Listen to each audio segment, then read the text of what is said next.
You got Yeah, your work it's cut gonna out for be you. it's gonna be 3 parts. You might as well jump into it because there's just so much material about Melchizedek, and the reason there's a lot of material is because there's so many problems. There are so many points of confusion, so many points of ambiguity, so many things you can see in the text, and then go down 2 or 3 trails and trajectories and really rabbit holes in this case. That it's a challenge to basically just cover it all, much less try to reach any sort of conclusions about a number of things. But we'll do our best. We'll chop it up into 3 parts, and I don't think any of them are going to be short, but I know this one's not going to be short. So in this first part, we're going to focus on Old Testament material. So we're not going to get into Second Temple Jewish stuff. That's going to be part 2. And then, of course, New Testament material, part 3. But obviously, parts 2 and 3 are going to build on this one. And you're going to see, I can telegraph this much here, you're going to see how certain elaborations are made on the Old Testament material. And some would even use the word alterations in Second Temple Jewish literature and in the New Testament. The Old Testament stuff is adapted in a number of respects by Second Temple Jewish tradition and New Testament. And that's not to say, and we'll hit an example or two today, that the New Testament or any of this other material is making stuff up. It's just that they'll seize on a particular trajectory and then kind of run with it or apply it in a different way that, it could be a legitimate application, but you could apply it in 2 or 3 other ways too. So there's just a lot here that there is to consider. This is one of those topics that is kind of a vortex. A simple question like, who was Melchizedek, turns into a dozen other questions, most of which don't have clear-cut answers. And I would say, again, this is easily one of the most complex topics in biblical studies. Let's just jump into the passages where Melchizedek is actually mentioned. We're going to start with Genesis 14. The other one is Psalm 110, but I'm going to stick here with Genesis 14, and we're going to spend a lot of time here. Then we'll pick up Psalm 110 at a certain point. So Genesis 14, 17 through 24 reads as follows, and I'm using the ESV. After his return from the defeat, of course, the person spoken of here is Abraham. After Abram's return from the defeat of Kedorlaomer and the kings who were with him, the king of Sodom went out to meet him at the valley of Shaveh, that is, the king's valley, and Melchizedek, king of Salem or Salem, brought out bread and wine. He was priest of God Most High. And he blessed him, that is, Melchizedek blessed Abraham, and said, Blessed be Abram by God Most High, possessor of heaven and earth, and blessed be God Most High, who has delivered your enemies into your hand. And Abram gave him a tenth of everything. And the king of Sodom said to Abram, Give me the persons, but take the goods for yourself. In other words, the people that Abram had saved. But Abram said to the king of Sodom, I have lifted my hand to the Lord, God Most High, possessor of heaven and earth, that I would not take a thread or a sandal strap or anything that is yours, lest you should say, I have made Abram rich. I will take nothing but what the young men have eaten, and the share of the men who went with me. Let Aner, Eshcol, and Mamre take their share. And that's the end of the pericope, the little section there in Genesis 14. Now, there are a number of issues that arise just from what we read, and really even just a handful of the verses that we read. Each has a bearing on how later literature, Second Temple Jewish literature and New Testament material, ought to be understood or how they can be understood. And it has a bearing on whether the other literature reinterprets what's going on here in Genesis 14 in a manner consistent with the original Old Testament passage. Now, this in turn has a bearing on Christology. We'll eventually get there when we get to the New Testament material, and that'll actually build on some Second Temple material too. Since the book of Hebrews links Jesus and Melchizedek in some way, and that's a little vague for right now, but we'll eventually get there. And what I say in part 3, I hope will be sort of evident from what we cover in parts 1 and 2. So for our starting point here, in Genesis 14, we're going to begin with the name, just the name Melchizedek. You think, well, what's the big deal about that? Oh, there's just a lot going on there. Now, in Hebrew, we have Melchizedek. basically two parts of the name. And I should note, I'm going to try to remember to do this for Brenda, who does our transcripts, that sometimes academic works will take tzedek and write it, transliterate it T-S-E-D-E-Q or E-K, or they will, instead of T-S, have S with a dot underneath. It's the ts sound, T-S combined. And nobody follows the same convention all the time. So either one of those is correct. It's the TS sound. So the name Melchizedek. Now, in the course of discussing the name, here's what we're going to hit. So just keep these things in your head. We have to talk about the type of name this is in terms of historical Semitic analysis. We'll talk about what the name means, and we also need to talk about the theology that's sort of glommed onto or packed onto this name. And that's going to take us into the issue of Israelite religion, and that in turn is really going to be focused on the second half of the name, Tzedek, because I will telegraph this at this point, and we'll eventually return to it. Tzedek is a deity name. It's a name of a god, a Canaanite god. And so that is going to factor into what we have here, what we're looking at when we see Melchizedek in Genesis 14 and elsewhere. Now, many presume that Melchizedek means king of righteousness, since that is a wording adopted in the New Testament. Hebrews 7:2 interprets Melchizedek's name, again Hebrew Melchizedek, as king of righteousness. And you can translate it that way, but the Hebrew is actually more flexible than that. Here are some questions to ask as we try to analyze the name. Is the name a Northwest Semitic personal name or not? If not, it might be a royal epithet, that is a title. So do we have a person's name here? Is Melchizedek, is that a personal name? Is it actually the name of a person? Or is it a title? Okay, it could actually be either, and I'll explain why in a moment. Another consideration is if it's not a name at all, again, and if it's a title, is there precedent for that view in the Old Testament, where you have something that looks like a personal name that might be a title?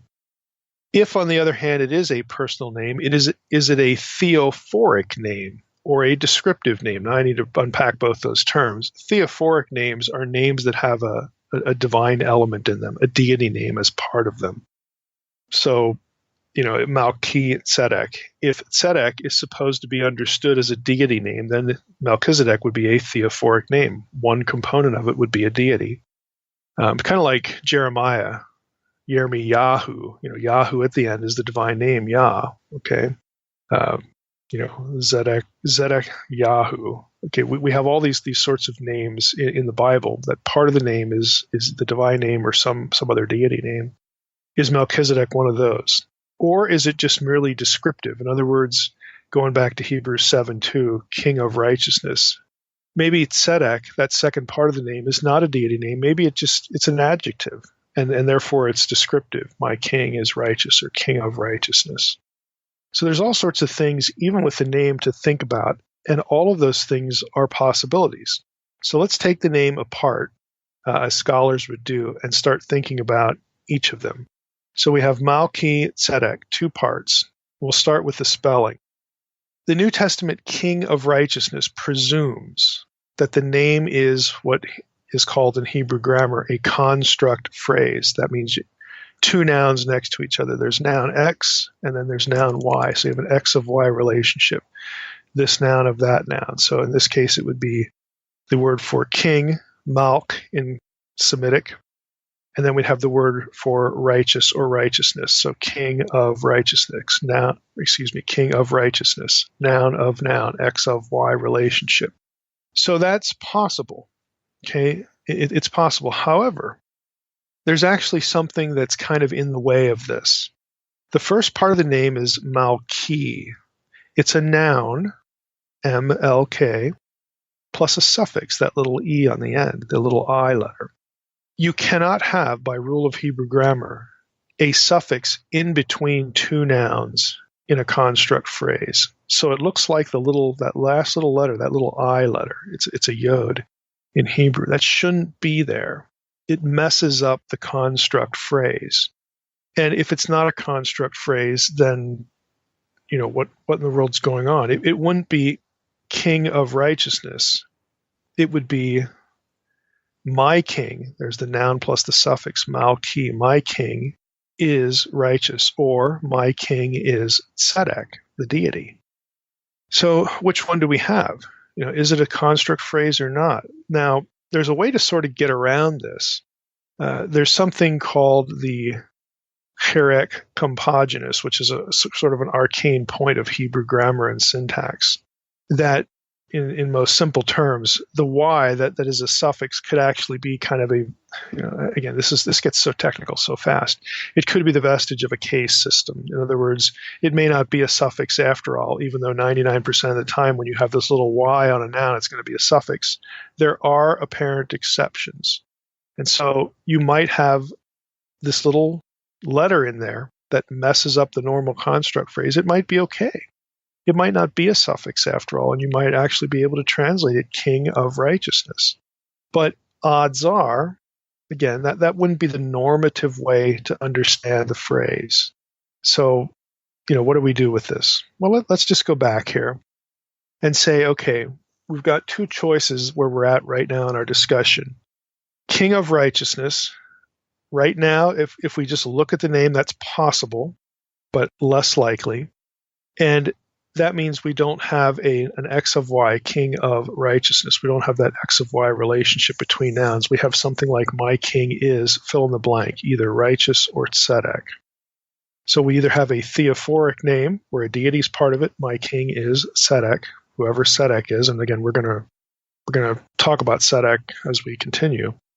You either have that situation, or you have some description. My king is righteous. It's either an adjective. Tzedek is either an adjective or a deity name. That would be the normative way of reading this. Now let's take the second one, my king is Tzedek, for a moment. Tzedek is a deity. This is a known deity from Canaanite religion. And of course, Melchizedek is not an Israelite. He's not a descendant of Abraham. He is a Canaanite. So if we look at it as my king is Tzedek, and we'll again talk a little bit later about who Tzedek was and how can that be reconciled with the Most High? Isn't that Yahweh? Who's this Tzedek guy? So we have to address that. We'll return to it. We're just focused on the name here. If we take it as my king is Tzedek, then we have something to not to worry about, but something to consider and try to parse. There are other names like this. Okay, there are examples of theophoric names in the Old Testament, as I mentioned, and a little bit of a wild card here. The first part of the name, MLK, that's also a deity name from Canaan. So you might actually have two deity names here. You could have my king is Tzedek, or if we take MLK as a deity name, you could have Melech or Malk. This isn't the way this wouldn't be Molech. Okay, that would be something different. But you have MLK is righteous. So we have an MLK deity known from Canaan, and we have a Tzedek deity known from Canaan. So, what do we do with all that? Now let's take a look at the Old Testament. I'll just give you a couple examples that'll probably, I hope, sort of unravel the complexity here. You have names like Malkiel in the Old Testament, Genesis 46:17. That could be translated, my king, Malki, that's Hebrew for my king, is El. El is a deity name. You could also spell it or have a variety, a derivative, something similar as Malkiyah. Okay, we have Ezra 10:31, Jeremiah 38:6. That would be my king is Yahweh or Yah. We also have names like Yehod-Sadak or Yod-Sadak. That would be the first part of the name, Yeho or Yo. Again, in Hebrew, I can't explain why Yo is still a divine name in a podcast, but either of those would mean Yahweh is righteous. Haggai 1:1, Ezra 3:2, you get those examples. And if you're paying attention, you might think, well, couldn't it also mean Yahweh is Tzedek? Yeah, it could.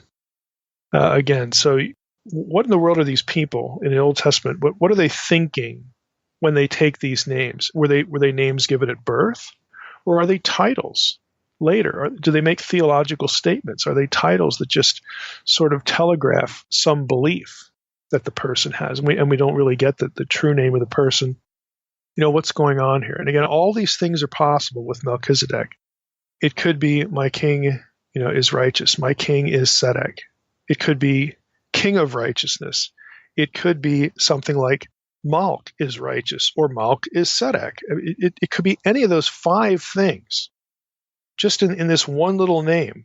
Another example from the book of Joshua 10:1, Joshua 10:3. The closest example is Adonai Tzedek. In Hebrew, it would be Adoni, my Lord, and then Tzedek. Tzedek is my Lord, or my Lord is Tzedek. Now, this particular guy in the book of Joshua, in Joshua chapter 10, verses 1 and verse 3, is the king of Jerusalem at the time of Joshua, which at the time of Joshua is a Canaanite city.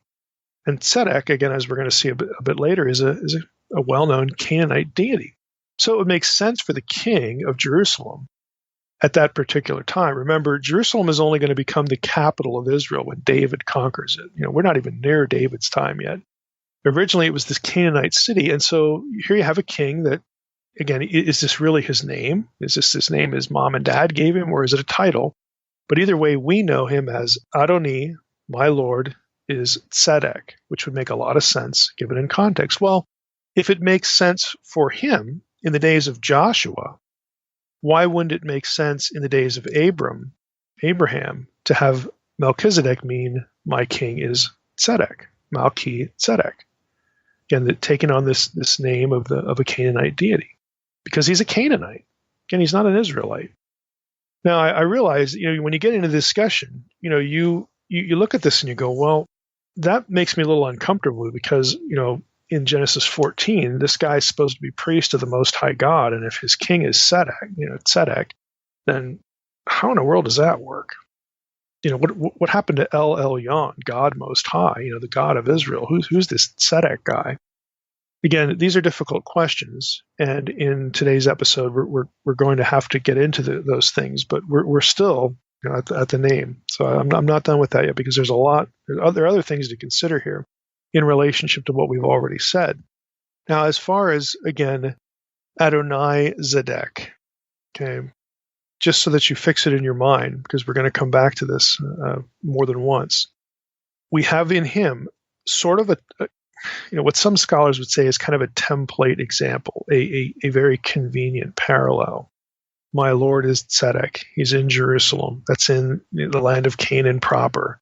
It's Canaanite territory. Again, Joshua's in there to conquer things, but he doesn't actually conquer Jerusalem, because Jerusalem, by the time of David, is still not in Israelite control. David is the one who has to conquer it. So we could have a thoroughly Canaanite context for certainly Adonizedek and very likely Melchizedek. So if we presume Melchizedek is a proper personal name, it's probably theophoric. It's probably my king is Tzedek. Now, that we can't say that conclusively. It might be descriptive. It might be my king is righteous, and then referring to some unknown king that Melchizedek was beholden to. We just don't know.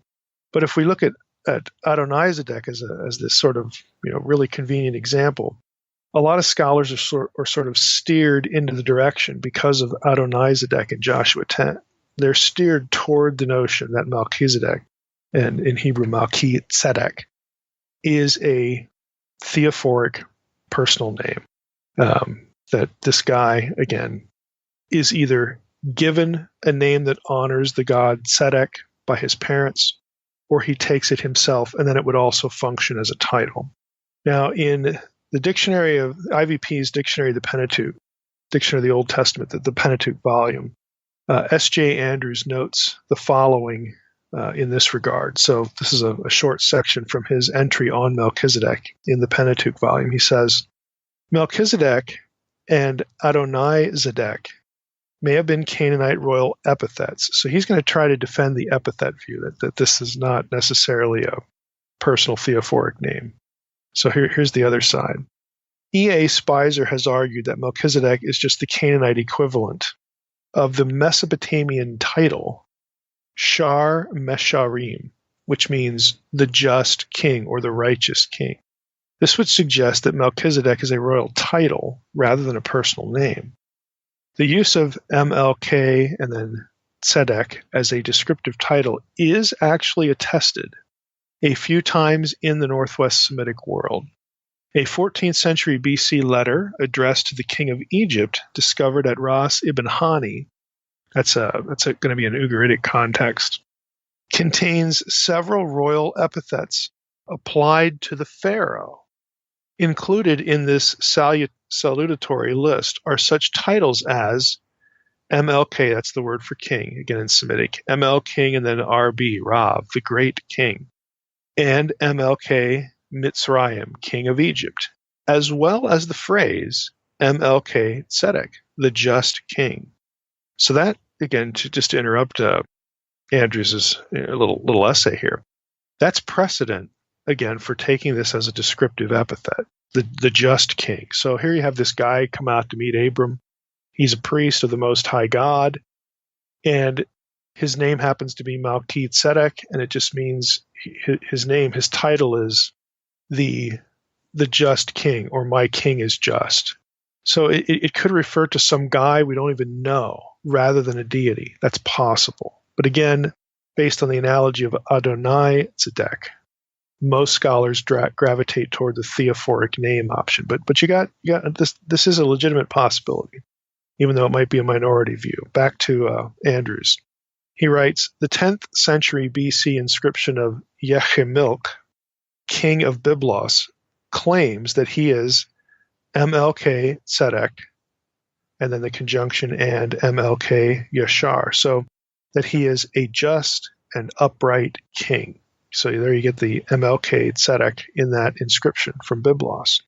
Later in the 5th century BC, the inscription of Yechalmilk, also king of Byblos, contains the phrase, for he is a just king, a MLK Tzedek, just king. That's the end of Andrew's entry. So I think he marshals a decent amount of evidence there that the elements of Melchizedek's name might be a royal title, might be an epithet, might be some descriptive phrase about some guy that we don't even know who it is, because it wouldn't be the guy standing in front of Abram. See, he's a priest of the Most High God, and his name, again, would be honorifically given to him to honor his king, whoever that is. Or it could be a theophoric name. My king, the guy who's standing in front of Abraham, his name is a theological statement. My king is the deity, Tzedek. Those are your two major options. Again, Hebrews 7:2, king of righteousness. You can sort of get there from my king is just or my king is righteous. It's just a little, not a play on words, but it's just another way of saying the same thing. So the New Testament, rendering of this isn't inaccurate. It just doesn't inform us about what the other options are. Now, let's go to, again, the way that this is described, because now we have another element here that might, again, make us gravitate away from one option and toward another. Genesis 14:18 actually does describe Melchizedek as a king. He is the Melech Shalem, the king of Salem, king of Shalem. Okay, so if he's the king of Shalem, and his name is Melchizedek, it's kind of weird because the guy standing in front of Abraham is a king. He's the king of Shalem. But does his name mean my king is righteous? Well, if he's the king, who would his king be? Again, this is another reason why, even though this idea of my king is righteous, that it could be an epithet that refers to some other person, even though that's possible, it just doesn't seem to make a whole lot of sense if Melchizedek himself is a king, because then he'd have another king who's referred to as right. It makes more sense to have Melchizedek as a priest of the Most High God and a king of Shalem, and his name means my king is Tzedek. In other words, it's a theological statement. It's a theophoric name. This is why most scholars gravitate toward that view.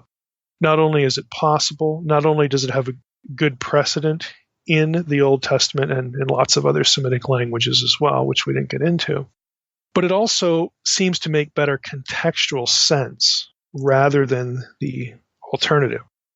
So let's talk about King of Salem, King of Shalom. S and SH are kind of interchangeable here in Semitic, at least at this stage. We have here this description: Melchizedek is the king of Salem, or I'm going to try not to say Salem since that's such an anglicized pronunciation here, but Salem. Psalm 76:2, that in the Masoretic text that would actually be verse 3. So if you're looking in Hebrew, you need to know that. So in English Bible, Psalm 76:2 places Salem in parallel with Zion. Let me just read you the verse.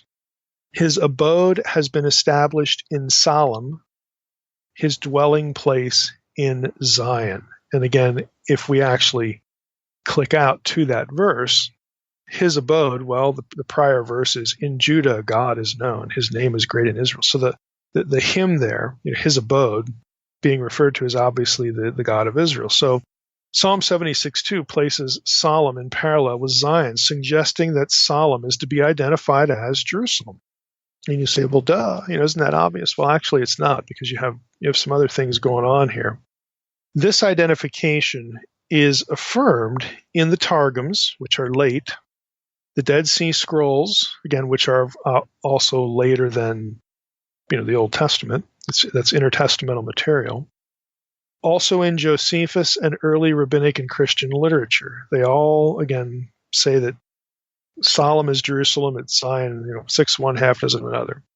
Now, in the Amarna tablets, Jerusalem is spelled Uru Salem, possibly reflecting a combination of the Sumerian word for city, Uru, and the name Salem.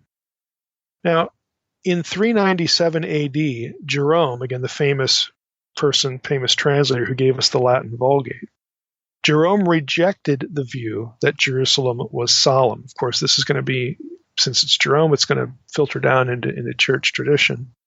He argued that the Genesis 14:18 referred to Salim, a town located in Samaria, northeast of modern Nablus. It is also noteworthy that Hebrews 7:2 appears to interpret MLK, the king of Shalom or Salem, as a title. It doesn't interpret it geographically, because in Hebrews 7:2 we have the phrase king of peace. It doesn't say king of Jerusalem. It doesn't say king of Urushalem. It doesn't say king of Zion. It says king of peace. So here we have another problem. So not only do we have a problem with the name, and again, Hebrews 7:2 can be in the ballpark. It saying that Melchizedek's name means king of righteousness is linguistically possible. It's unlikely that's what's going on in the Old Testament story originally, because Melchizedek is himself a king, and again, because of that, we sort of lean over, at least I do, we lean over to the theophoric name option. My king is Tzedek. So the writer of Hebrews doesn't get this wrong. He is taking one possible trajectory and sort of playing on it.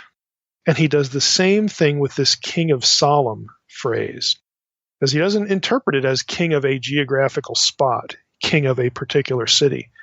He actually, takes that phrase and translates it, renders it as king of peace. So we have both connection points in the book of Hebrews back to Genesis 14, obviously, because they're talking about Melchizedek, but we also have points of disconnect. We have a sort of intentional use of these phrases by the writer of Hebrews, again, to make a certain theological point. I don't want to drift into the New Testament too much, but I want you to see that when we get to the New Testament, we're going to have to come back to, this issue. Again, the name itself and this descriptive phrase, King of Salem, aren't really precisely reproduced in the book of Hebrews the way people in the time of Abraham or in the biblical period when it comes to Israelite stuff they probably would have read it differently than the writer of Hebrews does in chapter 7 of that book. Again, I don't want to get too far ahead of myself. Let's talk about more on the solemn Jerusalem connection. I'm going to quote now from Anchor Bible Dictionary at length here, Philip King's entry on Jerusalem, because it's kind of interesting. It gives you, again, some of the backdrop here to the term. He writes, "A long history lies behind Jerusalem. It was the name of the city from early times. Jerusalem is mentioned for the first time in the Egyptian execration texts, which are 19th to the 18th centuries BCE, where the form of the name is probably to be read as Rushalimu. The name appears again in diplomatic correspondence, this time as Urushalim in Akkadian in the Amarna letters, 14th century BC. Abdi Khiba, a vassal of Egypt who was reigning in Jerusalem at the time, sent letters to the Egyptian pharaoh, Amenhotep IV, who was Akhenaten, affirming his loyalty, again, to the pharaoh. Later Assyrian texts also refer to Jerusalem. For example, in the records of Sennacherib's siege of Jerusalem in 701 BC, the form Ur-Salimu, or other variant spellings, appears. The name Jerusalem, Hebrew Yerushalayim, is of uncertain etymology. Although it is apparently of West Semitic, i.e. Canaanite origin, it appears to be composed of two elements. Yeru, Y-R-W, which means to establish, and Shalom, S-H-L-M, the name of the West Semitic god, deity, Shalem. Okay, so here we run into another deity name. Shalem is a deity in Canaanite religion. We keep running into Canaanite deities here, don't we? We have Malch, we have Tzedek, and now we've got Shalem. Again, that shouldn't disturb you because look at the context. We have Abraham, he's in Canaan. We don't have, we don't have the conquest yet. We don't have anything. It's Abraham. Okay, we don't have any of this territory under the dominion of Yahweh, the God of Israel.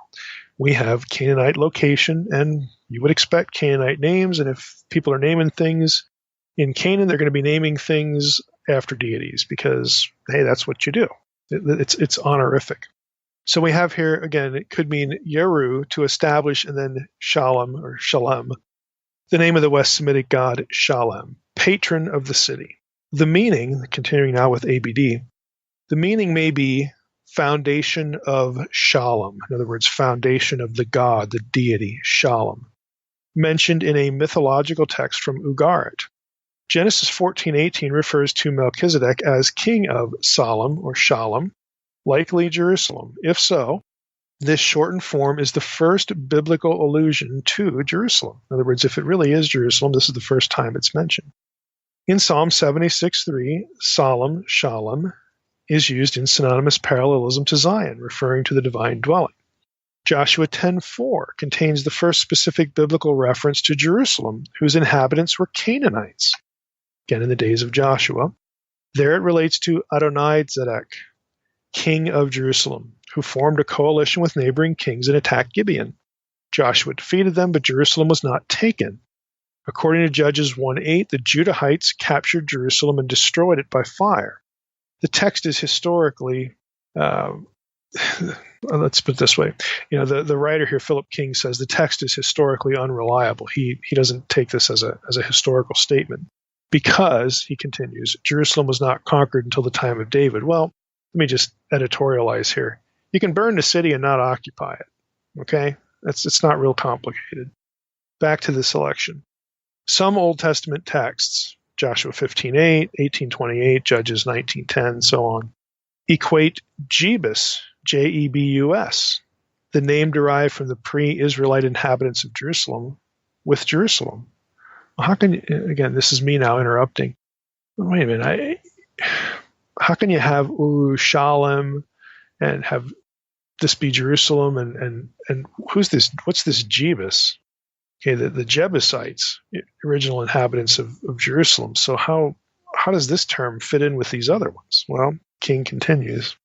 He says, Jebus is the name derived from the pre-Israelite inhabitants of Jerusalem. Conveys the impression that Jebus, Hebrew Yavus, was the pre-Davidic name for ancient Jerusalem. The city was never actually called Jebus, though it had been a Jebusite settlement. The Amarna tablets attest that Jerusalem, not Jebus, was the name of the city. Nor does Jebus appear in other ancient Near Eastern texts, whereas we just read a bunch of examples. Urushalem, Jerusalem, actually does show up in ancient texts. Despite the lack of extra-biblical evidence, King says, some would argue that Jebus and Jerusalem designate the same city. Others suggest that Jebus may be identified with Shaphat, situated slightly north of Jerusalem. So that's the end of King's entry. Now, Stephen Reed, also in the same publication, Anchor Bible Dictionary, in his entry on Jebus, says this: some scholars have been troubled by this identification of Jebus and Jerusalem for several reasons. First, this identification is found in each case in a parenthetical note, which could be a later redactional, that is, editorial, or scribal addition to the text. Second, while the name Jerusalem occurs in the 14th century El Amarna texts and in the 19th, 18th century BC execration texts, no reference is ever made to Jebus. Third, Jerusalem seems to be too far south to be located on the southern border of Benjamin. While the Jebusites inhabited and controlled Jerusalem, this does not necessarily mean that Jebus was Jerusalem. Miller contends that the later scribes misidentified Jebus with Jerusalem on the basis of the Jebusite control of the city, and suggests that Jebus should actually be located at present-day Shaphat. If Jebus was actually used as a name for Jerusalem, it must have been a temporary name and must have existed alongside the older name, Jerusalem. So I read those two selections again to alert you to the fact, and to alert listeners to the fact that, we're well aware here of the Jebus-Jerusalem issue. We're well aware of the Urushalem, the focus on the Jerusalem name in other ancient Near Eastern texts. So we're not skipping any of the thorny details here on the podcast. We don't do that. But what it really comes down to is most likely, again, not because of the Bible or because we have something to defend here. It is most likely that Jerusalem, Urushalem, is the original name and the only name actually of the city, and Jebus could have been something very close to adjacent to it. And the people of that area moved into the city, took control of it for a while, and that's where the association came from.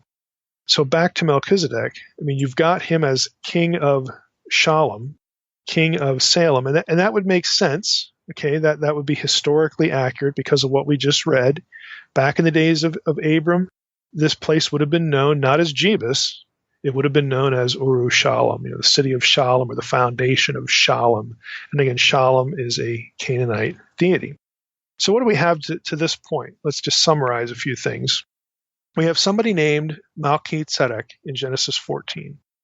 He's both a king and a priest. So his name is probably theophoric. My king is Tzedek. Okay? Because my king is righteous as a title, that would make this king, Melchizedek, referring to some other king, which doesn't make a whole lot of sense. We have a king priest then of a Canaanite city. The city is Shalem, Jerusalem, for all practical purposes here, in pre-Davidic days, prior to the Israelite occupation under King David. We have a Canaanite orientation, therefore, and that makes sense in light of Joshua 10, and Adonai-Tzedek being the king there. Okay, a little bit later, we still have this place under Canaanite control. That makes good sense. Historically, it's clearly a Canaanite name. And it's arguable that the name of the king of this same place, remember, Adonai-Tzedek is the king of Jerusalem, and Melchizedek, a few hundred years, prior to him, was king of Salem. So he would have been king of the city, and then Adonai-Tzedek is the king of the same city. And Adonai-Zedek's name is my Lord is Tzedek. So again, we take that back to Genesis 14. It makes sense to have Melchizedek's name mean my king is Tzedek. Okay?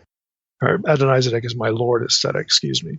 So you have two guys, likely king over the same place at different time periods, and both of their names have this Tzedek element in it. And it's a Canaanite context. So that's what we have to this point. So who in the world is Tzedek? It's time to focus on who's this deity. Why do we have this deity name here? Why do we have what looks like a foreign deity name associated with this guy whom Abraham is talking, with, who's blessing Abraham in the name of the Most High God, because that kind of suggests that Tzedek is the Most High God, not Yahweh. See, that's the issue here for a number of scholars, a number of readers. So that's where we have to focus. Now, I'm going to read extensively from Bernard Bato, his article on Tzedek in Dictionary of Deities and Demons in the Bible. It's very good. Again, this is going to be an extensive quotation, and he goes through the material. Then I'll make some comments, typically like I do as we go, and then also afterwards. So here's Bato, again, a lengthy excerpt from DDD. He writes, the West Semitic deity Zedek or Tzedek, righteousness, is found in the Bible only in personal names. Melchizedek, Genesis 14, Psalm 110, and again, the book of Hebrews, obviously, and secondarily, Adonai Tzedek, Joshua 10, 1 and 3. Both of them are Canaanite kings of pre-Israelite Jerusalem. Tzedek is probably to be identified with the deity known as Ishar among the Amorites and Kitu in Babylonian, and thus a hypostasis or personification of the god Shamash's function as a divine overseer of justice. Now that's two sentences in, and we've already got things to unravel. So this is Mike now. Basically, you have a deity that went by different names among different people groups, and among those different people groups, the names that they used were indicative of the sun gods, Shamash. That's a Semitic word for sun, of Shamash's role as divine overseer of justice. Now, think about it this way, just think about what I just said.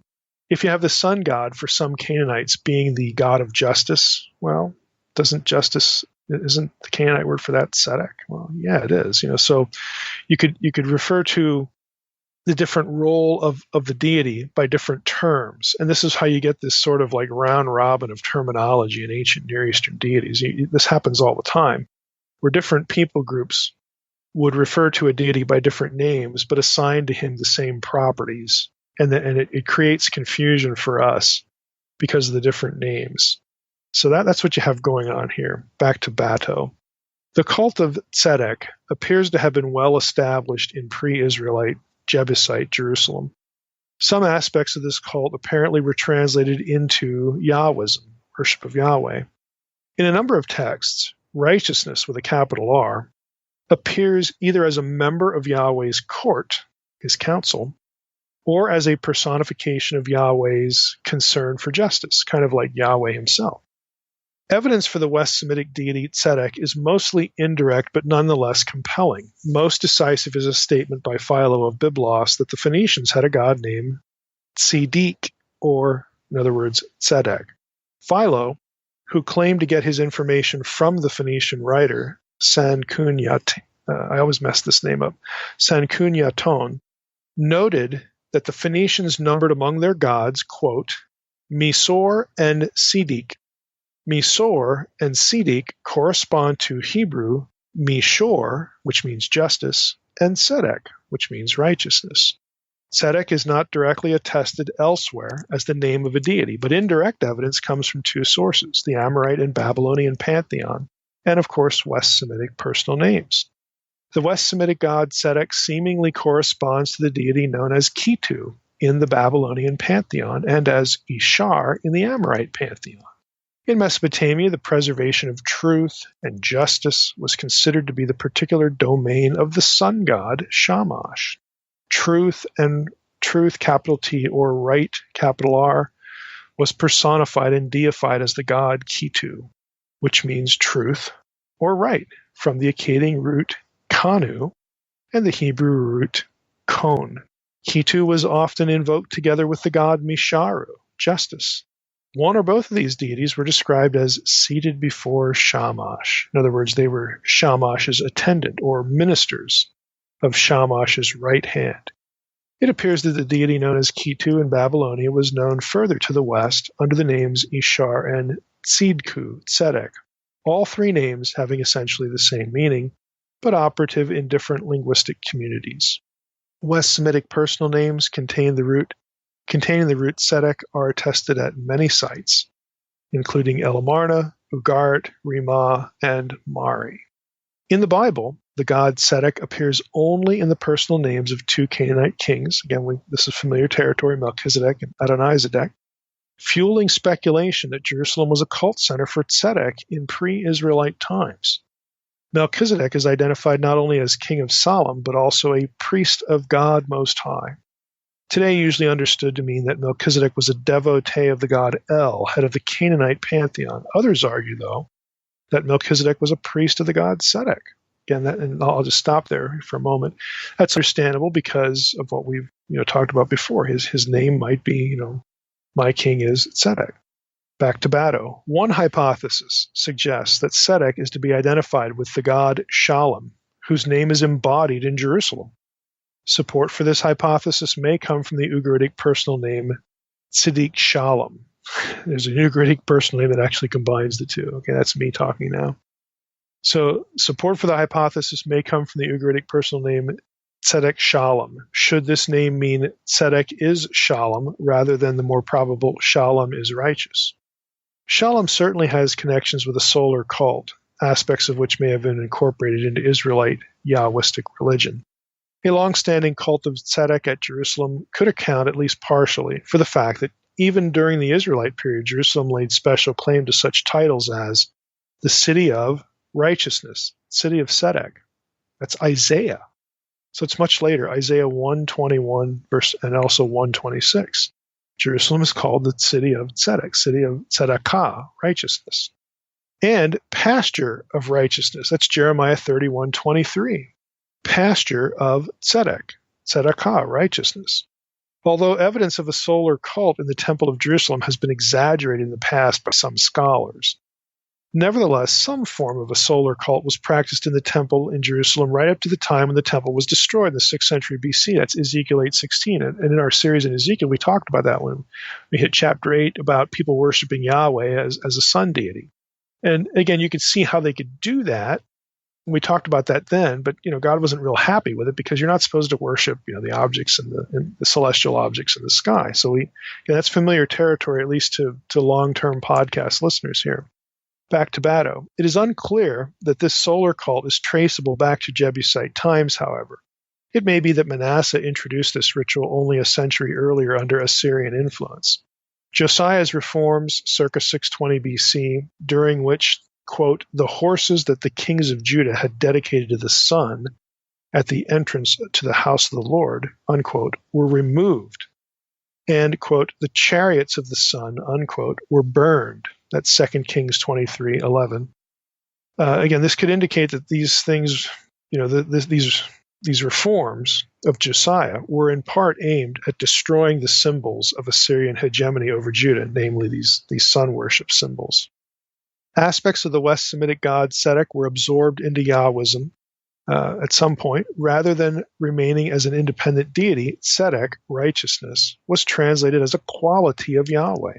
Thus, at times, Tzedek and Yahweh are found in synonymous parallelism. Now, that's an important thought because for the biblical writers, when think of it this way, when Jerusalem is taken over by David, okay, and obviously think about just think about biblical history. Okay, so here you got Abraham. Let's just go all the way back there. Abraham worships Yahweh. It's just Abraham. Okay, and he has some kids. He's got some servants. I mean, those are the Yahweh worshipers around. They're living in Canaan because God told him to go there. Everybody else is a Canaanite. So, of course, you're going to run into people who are Canaanites. And they're going to be, people like this Melchizedek guy, who is a priest of the Most High God. And at the time, just think about what we have to deal with here. Could we say that Melchizedek at the time considered the Most High God Tzedek? In other words, that was his name for the Most High God. When if you walked up to Melchizedek and said, "Hey, who's the Most High God?" he would say Tzedek. All right. So that doesn't mean that it's a different deity than Yahweh necessarily. Okay. It means that we have a different name for the same deity. Again, it can go either way, and scholars are divided. What we know for sure, though, is that by the time you get David come in there, take control of the city, there's no ambiguity as to who David's worshiping.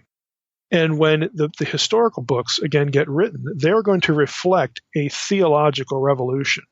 That no, we're not going to come into this place called Jerusalem. And, okay, we're coming in here as Yahweh worshipers, and yeah, you guys are doing your tzedek thing over here. No, we're here to tell you that the Most High God is Yahweh. And you have this sort of textual merging that reflects this sort of, what's the term I'm looking for? Kind of a theological statement. I don't want to say theological takeover, but that might be a good way to put it. David goes in there and says, we are claiming this turf because this was given to our ancestors by Yahweh, the Most High God. We are claiming this turf, this city. This is going to be my capital. I am the one chosen, by God to be king. And this is going to be his place. And we're not messing around with all these other deity names. If there's talk of the Most High going on here, we're not going to use the term tzedek. We're going to use the term Yahweh because he is the Most High. So it's difficult for us looking at this, to think, how this system kind of worked. Again, maybe this is a poor analogy, but think about the way we refer to God. We refer to God, as Yahweh, as El Shaddai, as Father. If we really sat down and thought about it, we probably got 10 or 15 ways that we refer to God. And we don't theologically have any other deity above him, but yet we use all these different names. And what if we were doing that in a historical context where some of the people who heard us use these names thought we were referring to other deities? That's the kind of thing you have going on in biblical times. It's really confusing to know who's thinking what about a single deity or more than one deity at any given time. And so what the biblical writers try to do is they try to consolidate. They're making theological statements. They have to include, some of these other names because they're just parts of history. They're historical events. They're historical, deities. This is the way things were. But the biblical writers make an effort to make a theological statement and sort of merge all of these things into Yahweh, or they take these other names and they align them with Yahweh as the Most High God.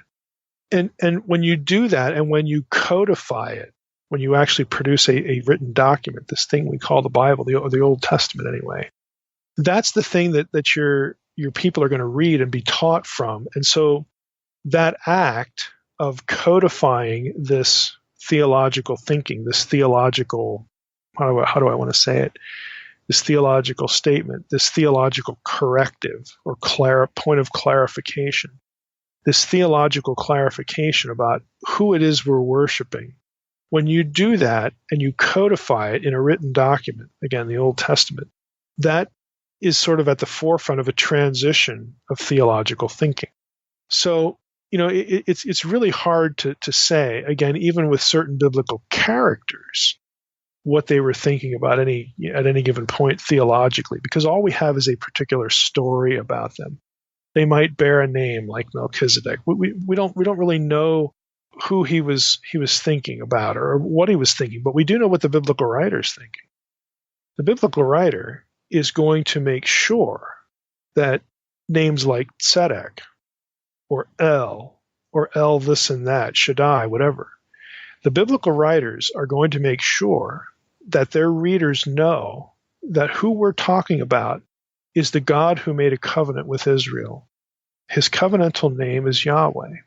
He could go by these other names and did, and we have biblical evidence for that.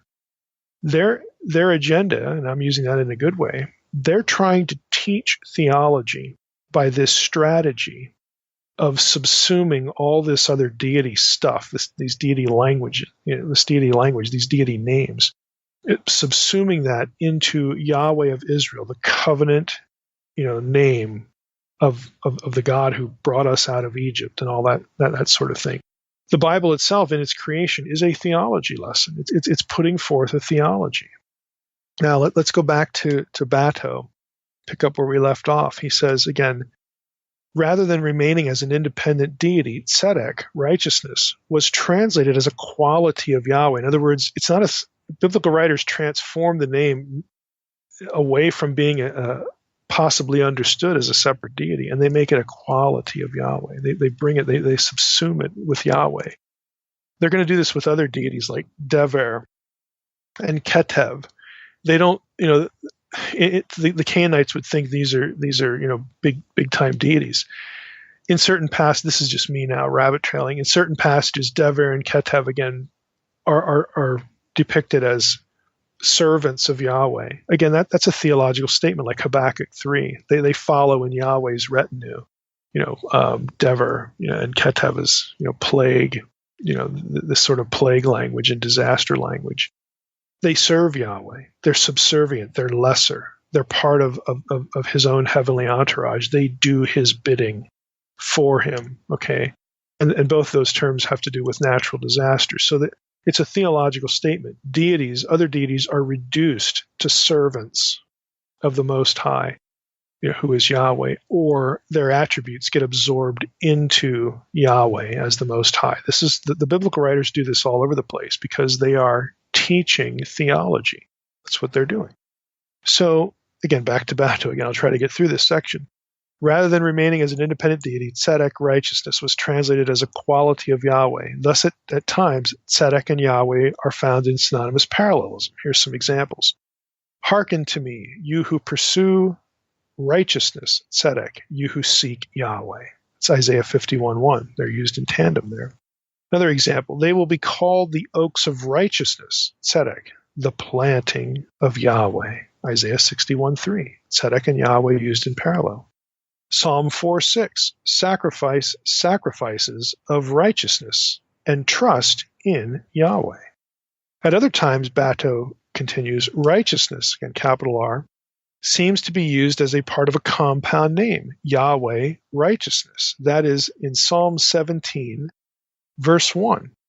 You have, ESV has, hear a just cause, O Lord. And in Hebrew, you could actually translate that, hear, O tzedek, Yahweh. You could combine those names there, attend to my cry. Sometimes, Bato continues, it's also used as a substitute for Yahweh. For unto righteousness, unto tzedek, will judgment return. That's Psalm 94:15. In some instances, righteousness, tzedek, appears as a hypostasis of the divine sovereign's invincible right arm, by which he rules the world and protects his devotees. Psalm 48:11. Righteousness, tzedek, fills thy, in other words, Yahweh's right hand, fills Yahweh's right hand. Isaiah 41:10, I, Yahweh, will support you with my right hand of tzedek, my right hand of righteousness. Isaiah 51:5, my, Yahweh's righteousness is near. My salvation has gone forth, and my arms will rule the peoples. In Psalm 118, the two typologies are joined after a reference to vindication through the, quote, right hand of Yahweh, unquote. In verses 15 and 16, the psalmist prays in verses 19 and 20, open for me the gates of righteousness, tzedek, I will enter them, praising Yahweh. This is the gate to Yahweh through which the righteous enter. Poetic parallelism here allows no doubt that the gates of righteousness is the semantic equivalent of the gate to Yahweh. Yahweh is tzedek, the defender of righteous persons. Jeremiah 33:16 also played on this theme, declaring that in the end time Jerusalem will be known by the name Yahweh is our righteousness. Yahweh is our tzedek. Now, one more section from Bato here. Tzedek and Mishor. Again, remember those, righteousness and justice is what those terms mean. Tzedek and Mishor were attendant deities of Shamash. They also have their reflexes in Yahweh worship as dual qualities of the God of Israel. Isaiah 11:4 says that the Spirit of Yahweh will possess the Messianic king, with the result that, quote, he will judge the weak with righteousness and defend the poor of the earth with justice. He will judge the earth with tzedek and defend the poor of the earth with Mishor. That's Psalm 45:7 and 8. Other passages substitute the plural mesharim for Mishor, as the parallel word to tzedek, but the concept is the same. Example, Psalm 9:9. He judges the world with righteousness, tzedek. He judges the peoples with justice, and mishorim. Psalm 58:2 contrasts the righteous rule of Yahweh with the chaotic rule of the false gods. Quote, do you truly, O gods, speak righteousness, tzedek? Do you judge humans with justice, mishorim? Psalm 98:9. In Psalm 98:9, even the normally rebellious waters of chaos acknowledge the kingship of Yahweh. Quote, he will judge the world with righteousness, tzedek, and the peoples with justice, mishor. In Isaiah 45:19, Yahweh derides the gods of the other nations and proclaims that he alone is capable of salvation. I am Yahweh, who declares righteousness, tzedek, who announces justice, mishor, unquote. That's the end of Bado's entry, at least what I'm going to use from it. So you see what the biblical writers are doing. Where does all this leave us? Biblical writers polemically associated Yahweh and tzedek. They merge them. They combine them. They are teaching theology.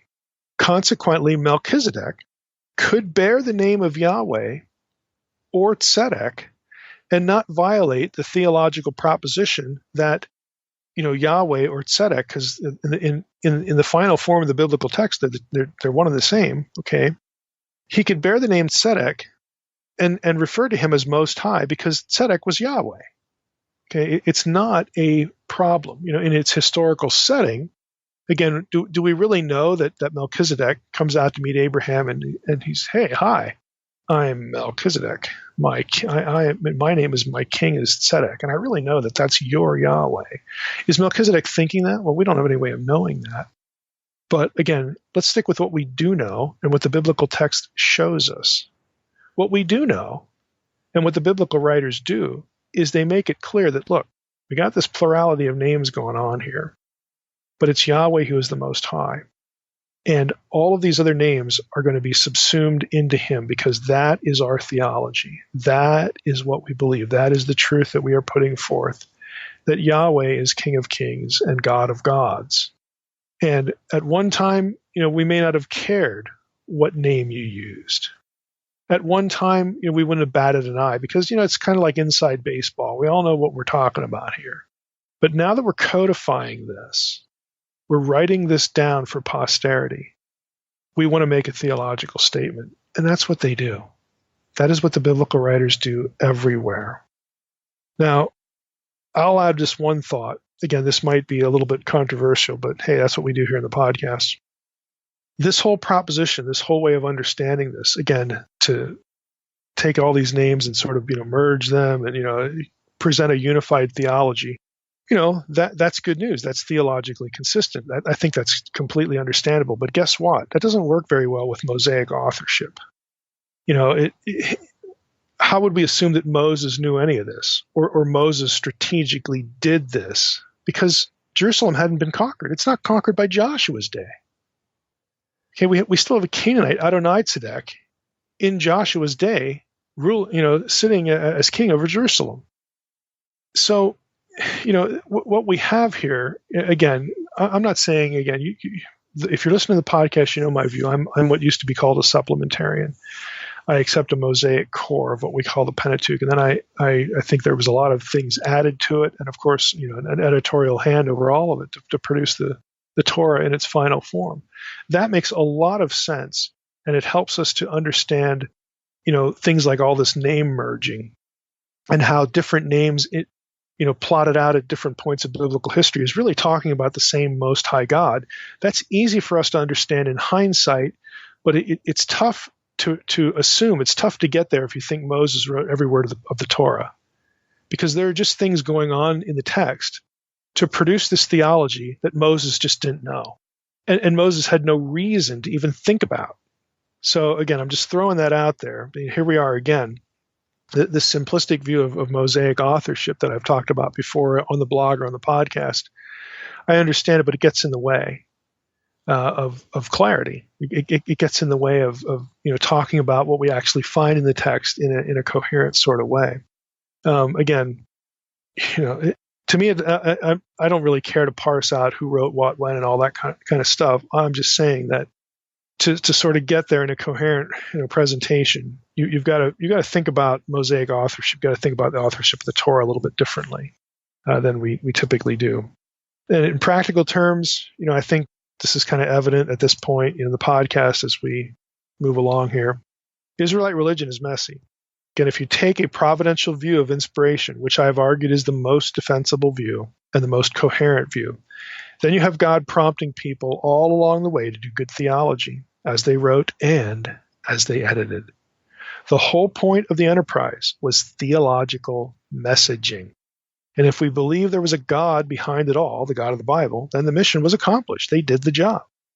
So to summarize to this point, Melchizedek's name, again, my king is tzedek, or my king is righteous, allowing for that possibility. And his title, King of Salem, associate him personally with kingship, Jerusalem, righteousness, peace, and priesthood. That's what we have in the Old Testament. And again, it doesn't matter if we have tzedek as a theophoric name, because in biblical theology, in the big picture of biblical theology, tzedek is Yahweh. That's what the biblical writers are presenting, in the bigger picture. So here we have this guy. Again, he's associated with the Most High God, tzedek Yahweh. He's the king of Shalom, Salem, Jerusalem. We've got themes of righteousness going on, and justice going on. He's also a priest. He's a king priest.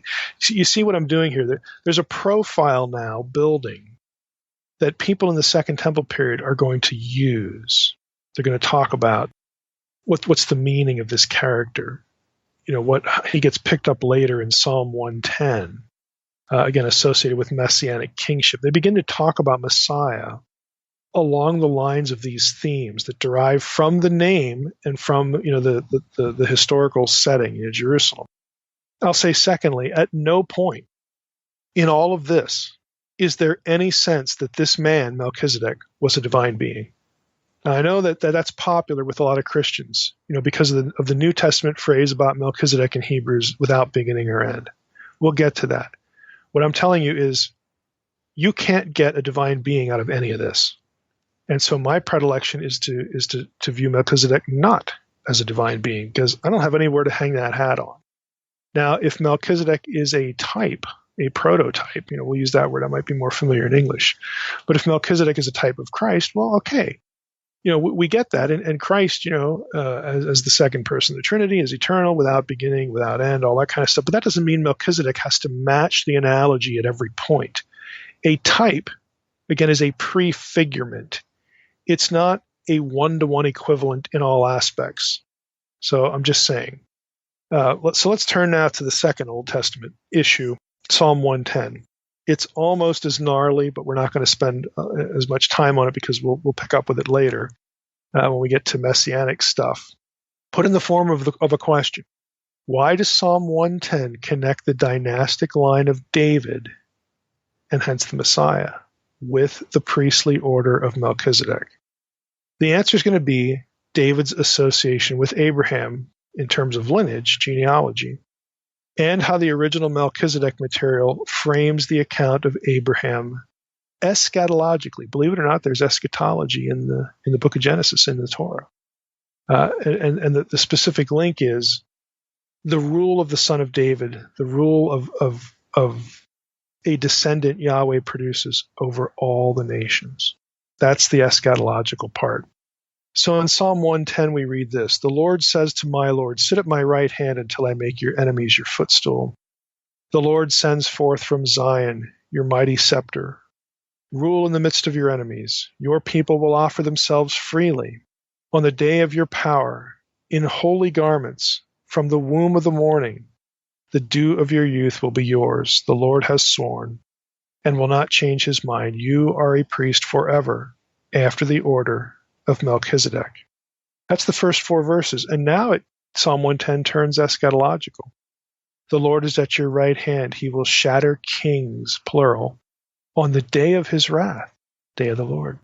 He will execute judgment among the nations, filling them with corpses. He will shatter chiefs over the wide earth. He will drink from the brook by the way, therefore he will lift up his head. Now again, there's lots of technical argumentation based on intertextuality throughout the Torah and with Melchizedek and Abraham and this psalm, all these points of linguistic connection. We can't really, it's not going to translate well to a podcast, but I'm going to pick a few out. Think about it this way. Ask yourself this question. Is it a coincidence? Okay, is it a coincidence? Let me set it up this way. Here, we just read Psalm 110. We have this statement about, hey, messianic guy. Okay, the Lord says to my Lord, sit at my right hand till I make your enemies your footstool. So the messianic king is going to have a scepter. He's going to rule in the midst of his enemies. He's sent forth from Zion. He's a priest forever after the order of Melchizedek. And then it turns to this day of the Lord language about the conquest of the nations. Now, is it a coincidence that talk about the Most High and the nations outside of Psalm 110, okay, that this language shows up in Genesis 14 with Melchizedek and Deuteronomy 32, verse 8? And when the nations, when the Most High divide the nations, again, that Deuteronomy 32 worldview, here it is again. Melchizedek and Abraham, the priest of the Most High. Melchizedek blesses Abraham. He is the priest of the Most High who blesses Abraham, the one whose seed will be the linchpin to reclaiming and ruling over the disinherited nations. I think you can see that there are obvious theological connections here. When you talk about Melchizedek and Abraham, you're also again, if you're tuned in to the theology, again, you're reading the Bible, you have the whole Bible, you have the whole Torah at least. Let's say you've read Deuteronomy 32:8. Oh, that's just terrible. God disinherited the nations. How's he going to get them back? Then, Genesis 12, right after the Babel event, he calls Abraham. And he says to Abraham, it's through you, through your seed, that all the nations of the earth will be blessed. So Abraham has something to do with getting the nations back. And then when Abraham meets Melchizedek, well, it turns out Melchizedek is priest of Elyon, the Most High God. And Melchizedek blesses Abraham. Well, that's kind of interesting. Again, these connections are deliberate, and there's a lot more. If you go to Numbers, is it another coincidence that in the Balaam oracle, Numbers 24, verses 16 through 18, Balaam seeks, quote, the knowledge of the Most High, unquote. And then he launches into an eschatological prophecy in Numbers 24 of how the seed of Abraham, that is Israel, of course the Messiah by extension, will defeat its enemies and possess their lands. Look at what Balaam says in verse 17. It's Numbers 24. I see him, but not now. I behold him, but not near. Who's the him? Who does Balaam see, but not now? Who does he behold, but he's not yet near? A star shall come out of Jacob, and a scepter shall rise out of Israel. Ooh, that sounds like Psalm 110. Yeah, it does. Again, that's not a coincidence. This star shall crush the forehead of Moab and break down all the sons of Sheth. And then if you keep going in verse 18, guess who else gets conquered? Edom and Seir. Remember our episodes on Obadiah? Remember our series on the podcast on Obadiah and how Edom, Seir, how these places were emblematic of Babylon? Babylon. Where have I heard that before? Oh, yeah, Deuteronomy 32. That Babel was the place where the nations were disinherited. Does scepter rise out of Israel sound familiar? From Numbers 24:17. And of course, you get that language in Psalm 110. In verse 2, the Lord sends forth from Zion your mighty scepter. Where does the scepter rise out of Israel? What's the other passage? It's Genesis 49:10. The scepter shall not depart from Judah, nor the ruler's staff from between his feet, until tribute comes to him, and to him shall be the obedience of the peoples, the nations. Did you ever look for the context of Genesis 49? If you go back to verse 1, the context is, quote, in days to come. In Hebrew, it's literally the last days. Now look at Numbers 24:14. Back to Numbers, back to the Balaam oracle. Behold, I am going to my people. Come, I will let you know what this people will do to your people in the last days, in the latter days.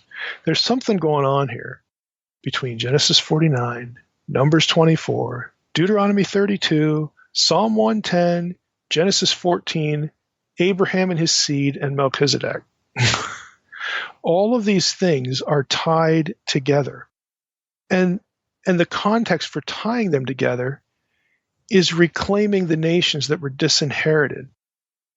Deuteronomy 32 worldview again.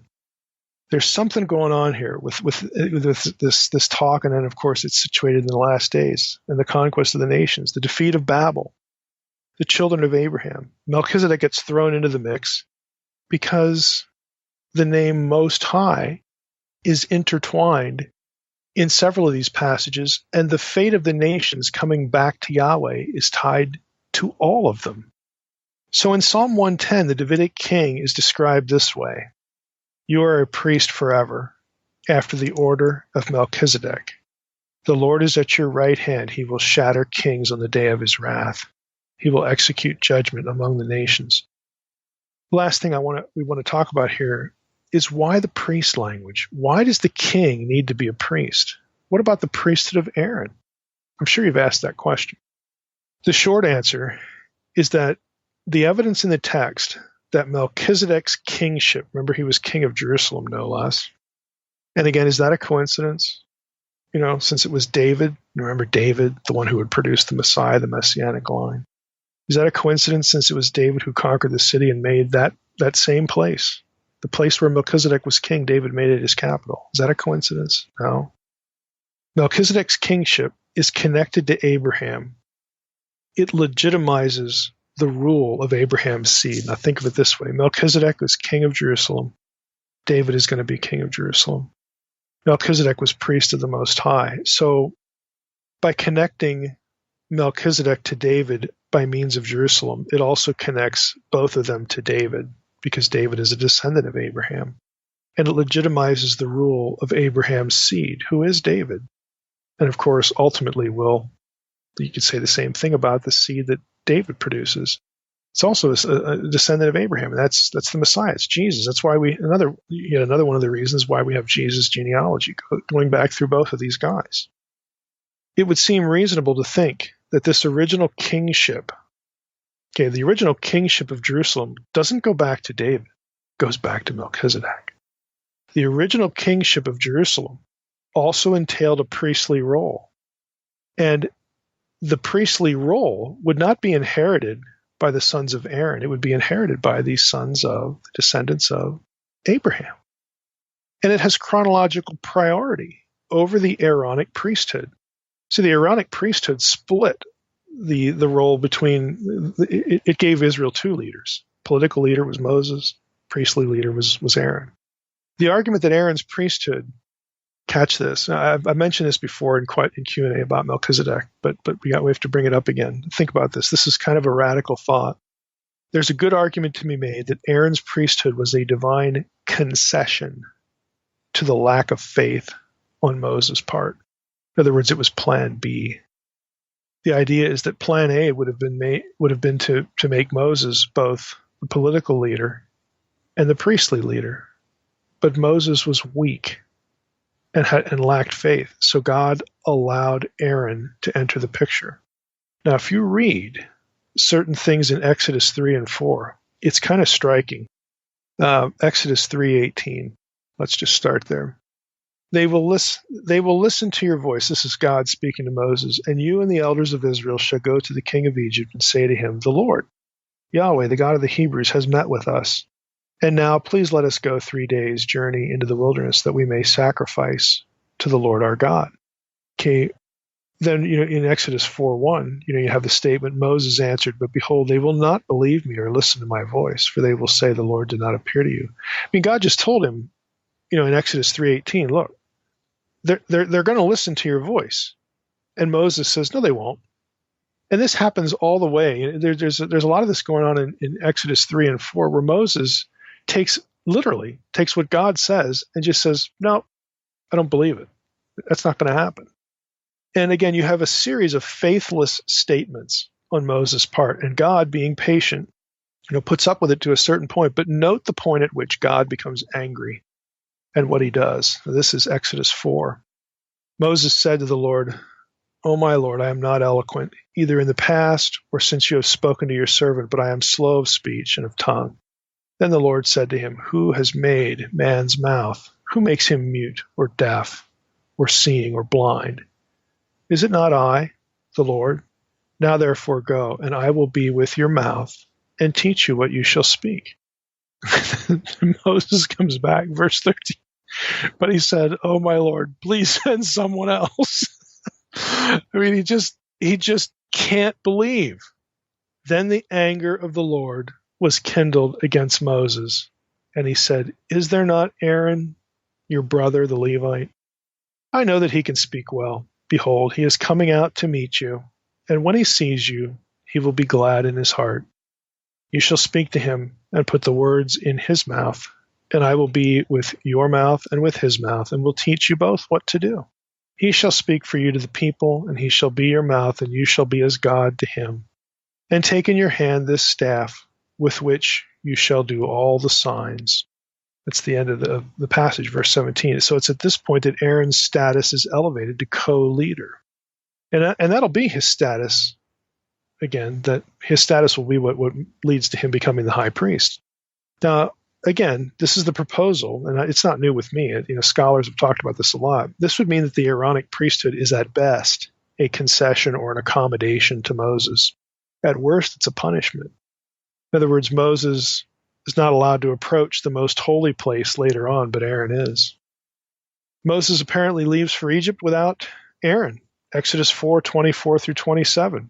In that whole funky episode with Zipporah, where God's going to kill Moses, he apparently left for Egypt without Aaron and incurs God's wrath, at least in part for that. There are other things going on there, as I blogged about. The episode also has something to do with Moses failing to circumcise his son, okay? But, at the end of it, he links up with Aaron, and it's like, okay, now we can go. So apparently, after all of this, Moses just disobeys or is just incompetent, and he leaves without Aaron. In Exodus 4:29, Moses and Aaron gather the elders, quote unquote, precisely what God had told Moses to do alone in Exodus 3:16. Aaron also repeats signs that God originally told Moses to perform. Exodus 4:30, example. Aaron spoke all the words that the Lord had spoken to Moses and did the signs. Aaron did the signs in the sight of the people. Aaron acts in the place of Moses at other times, frankly, in two chapters, Exodus 4 and 5, for example, and chapter 6.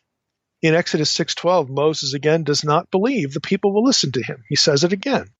He doesn't believe the people will listen to him if he speaks God's words to them. So Aaron is brought on the scene in verse 13 to get the job done.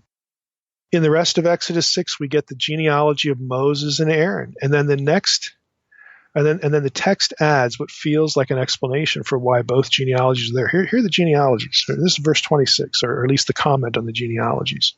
So you have the genealogies, and then you run into verse 26, and it says this, Exodus 6.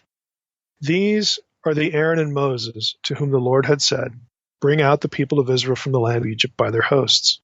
It was they who spoke to Pharaoh, king of Egypt, about bringing out the people of Israel from Egypt. This Moses and this Aaron.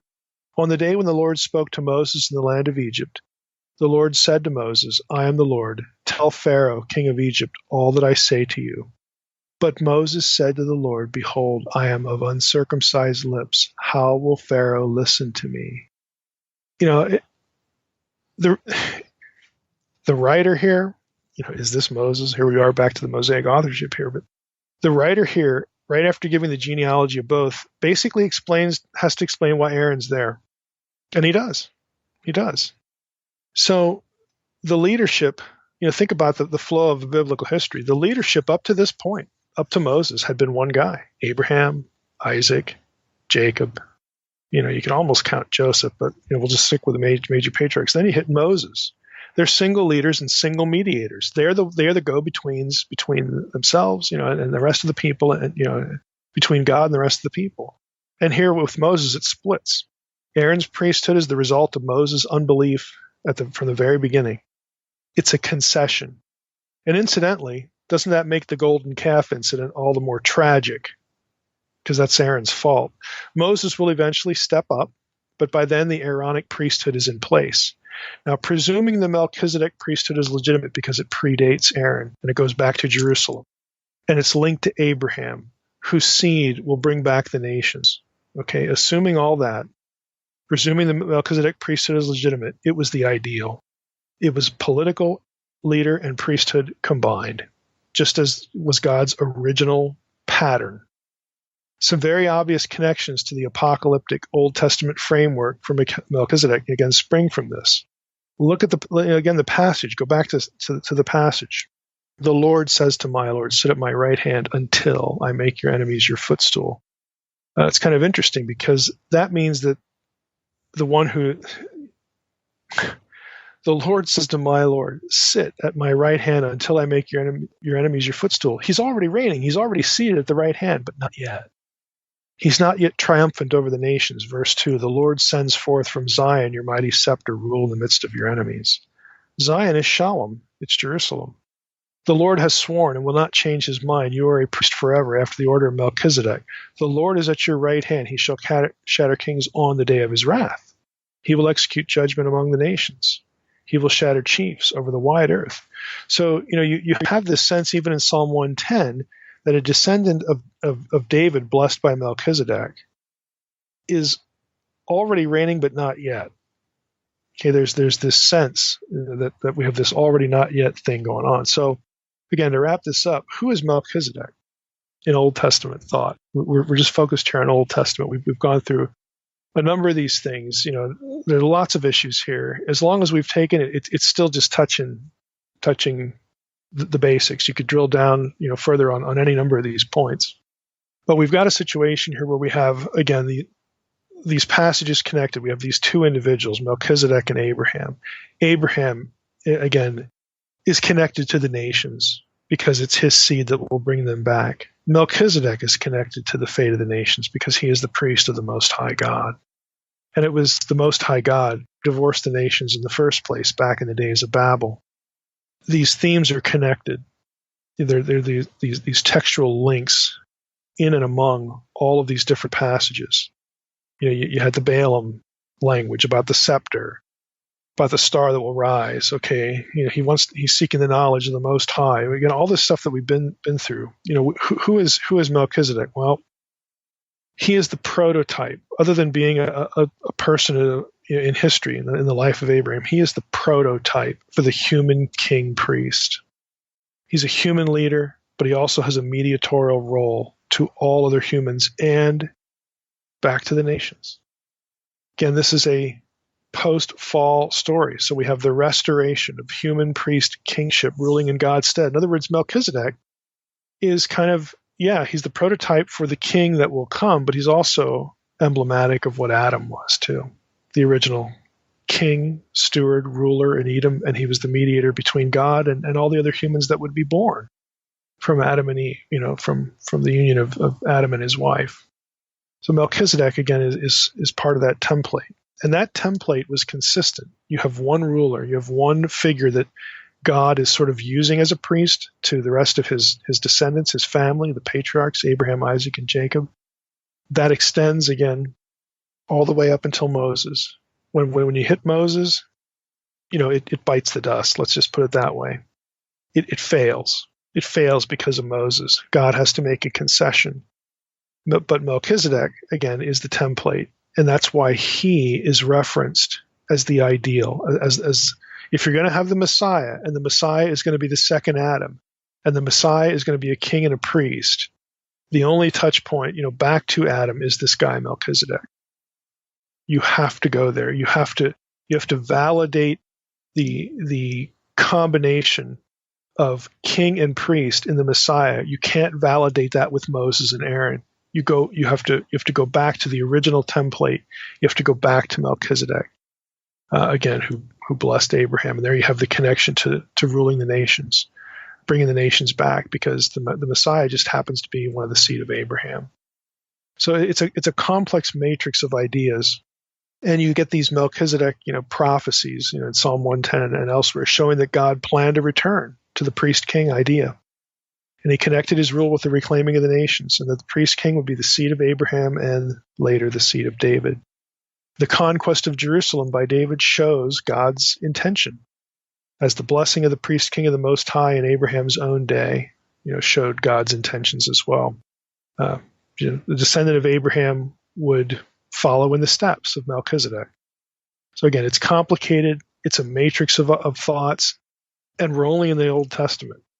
Second Temple Jews are going to see all of these things that we just overviewed. They're going to see it all, and they're going to talk about it. They're going to write about it. They're going to think messianically with these data points. And they're going to say some amazing things in Second Temple text, and that's what we're going to cover next, because what they say is going to bleed into the New Testament, just like the Old Testament is going to bleed into the New Testament. So that when you get, guys like the writer of the book of Hebrews, he's thinking about the Old Testament, but he's also thinking about the way his own ancestors and contemporaries thought about that Old Testament material. It's going to influence him. He's going to see things. They're going to help him think. They're going to help him make connections. And those connections are going to wind up in our New Testament. Mike, is there any new ideas that you're presenting here about Melchizedek, or are there other scholars out there that are connecting dots like you? Oh yeah, there's a pile of information on Melchizedek. I'll list a few things in the bibliography or on the episode page. Some of it, a small portion of it is accessible. To the normal person, but most of it's in literature. There's a whole, I'm trying to think of what might be it's cheap. It's a cheap little paperback. There's a book called Melchizedek and Melchi Rasha, who's sort of the bad guy equivalent. He's going to be the Satan figure. Has a lot of this in it. Journal articles. Again, I can put a few journal articles, and the ones I list on the episode page, I'll try to put those in the protected folder. I don't know. I might list some things on the episode page that aren't in the protected folder, but listeners will at least get some of that. There just isn't much popularly written that ever really is text-based. It really all springs from the book of Hebrews, and it says, oh, by the way, this Melchizedek guy shows up in the Old Testament. You don't really get all the stuff we talked about here in popular discussions, of Melchizedek. Is there anyone off the top of your head that you can think of or recommend that's trying to pin down who wrote what and when in the Torah? Oh, as far as the Torah, that's a mess. It's kind of like Hebrew and Greek teachers. Everybody wants to write their own grammar. It's kind of a joke. Everybody thinks they can do it better. This is what you got here. There are lots of theories about Torah, almost as many as there are scholars. It's a bit of an exaggeration, but there's really no one volume. I mean, I could think of something like Who Wrote the Bible by Friedman, but he takes the classic JEDP thing, which I think is based on circular reasoning. Again, you read something like that, and it sold over 1 million copies because it was written to the layperson.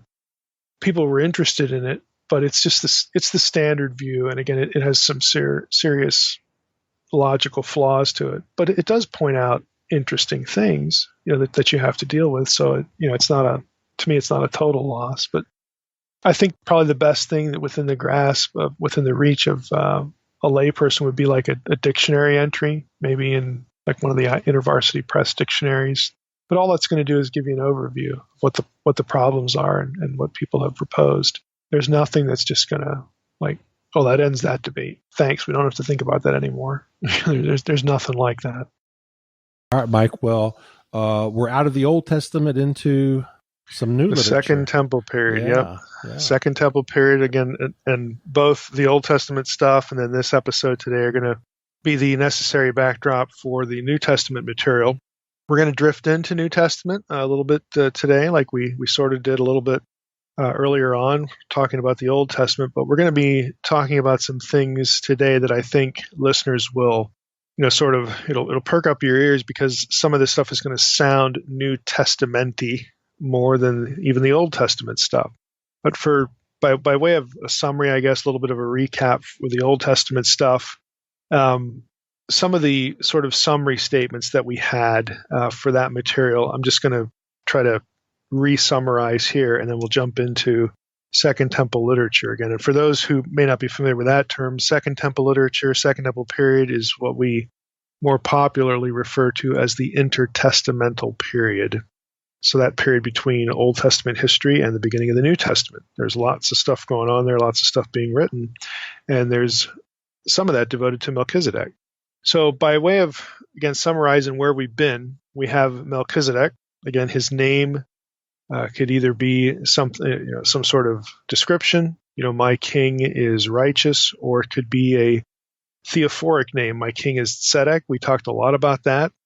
We have this guy with a title, the king of Salem or Solemn, and he was associated with some really important themes: kingship, obviously, priesthood. Again, those are the two most apparent, but also Jerusalem. He was the king of Solemn. We talked about how that's Jerusalem. Even if his name is theophoric, Tzedek, who would be Yahweh in Israelite religion anyway, he is still associated with righteousness and peace because of the Tzedek term and the Solemn term in those either proper names or topographic name, place name. At no point in the Old Testament material, any of it, was there any sense that Melchizedek was more than a man. We never ran into anything that would indicate that people thought, or he was portrayed, is probably a better way to say it, in the Old Testament as a divine being. He just isn't. So he, when we look at him, how we need to sort of focus on him, at least to this point, is just as a human being. He is the chief royal and priestly representative of the Most High God. That's who he is in the Old Testament. The divinity aspect of Melchizedek is something that's going to begin in what we cover today, in the Second Temple period. Now, since he is, think of it abstractly, since he is the chief royal and priestly representative of the Most High God, and think about the wording there. He's associated with kingship and priesthood. He's focused in Jerusalem, all these things.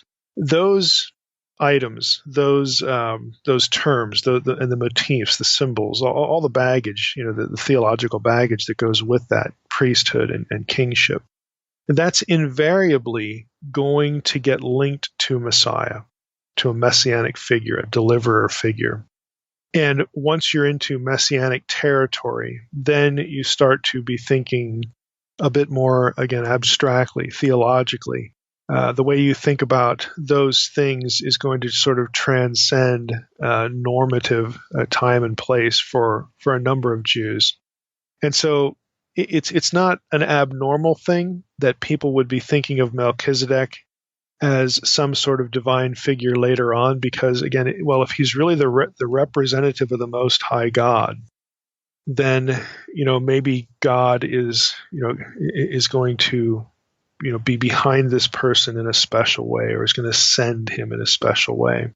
And as people are speculating on who the Messiah is going to be and what's the Messiah going to be like, and they're, if you've read Unseen Realm, this is going to be familiar to you. But if we're thinking about the covenants and certain scenes in the Old Testament that involve the second Yahweh figure, the visible form of Yahweh as a man, the angel of the Lord, and how that terminology and certain episodes in which the angel plays an important part, how those sort of overlap with, again, important themes of covenant and kingship and even priesthood, and fighting Yahweh's battles, all these things. Again, I use the phrase a lot, matrix of ideas, and that's what we're dealing with here.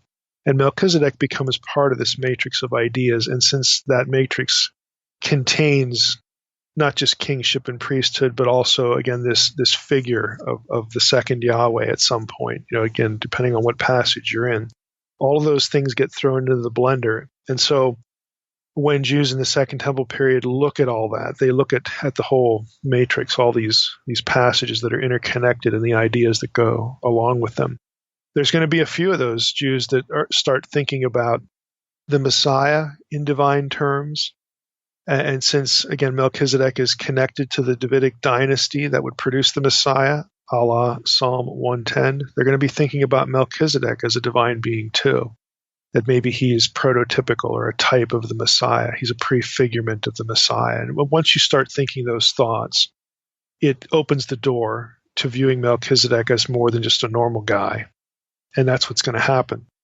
Now, we also talked about in the Old Testament how the priesthood of Aaron was essentially a concession by God, plan B, if you will, in response to Moses' unbelief. Again, that is not something we're necessarily going to return to until we get to the New Testament.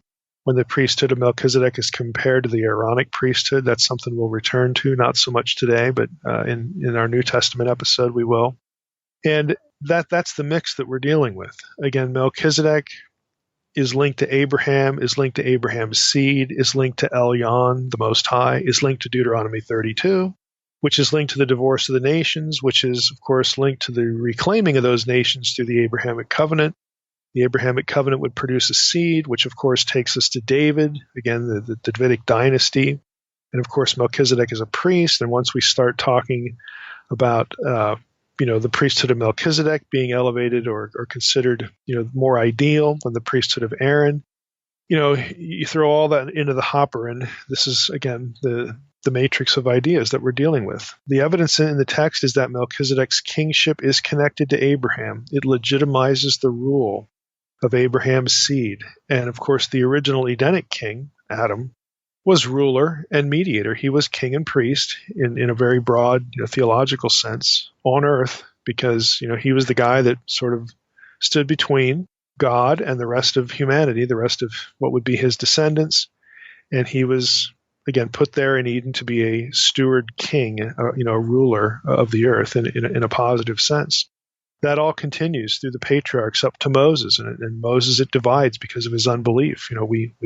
God makes a concession and brings the priesthood of Aaron into the picture. It would seem reasonable to think, again, that having both those offices operate in one person was God's ideal, because that, again, harkens back to Adam, and that is God's consistent plan. God is meeting with a person, a patriarch, and that patriarch is the go-between between God and the rest of the people in the picture, the rest of the people that are concerned. But that breaks apart when we get to Moses again. So the ideal, would have been to have them both in one. And since this Melchizedek figure is the oldest, figure, it sort of continues the patriarchal idea better than Moses did. He gets referenced in Psalm 110 and connected to David's line and ultimately the Messiah. So you have to be thinking about all these things sort of at once and how they touch each other to make sense of how Melchizedek is portrayed in the Old Testament, and even more importantly, how he's thought about once these ideas, again, are all in the blender. And that brings us to the Second Temple period.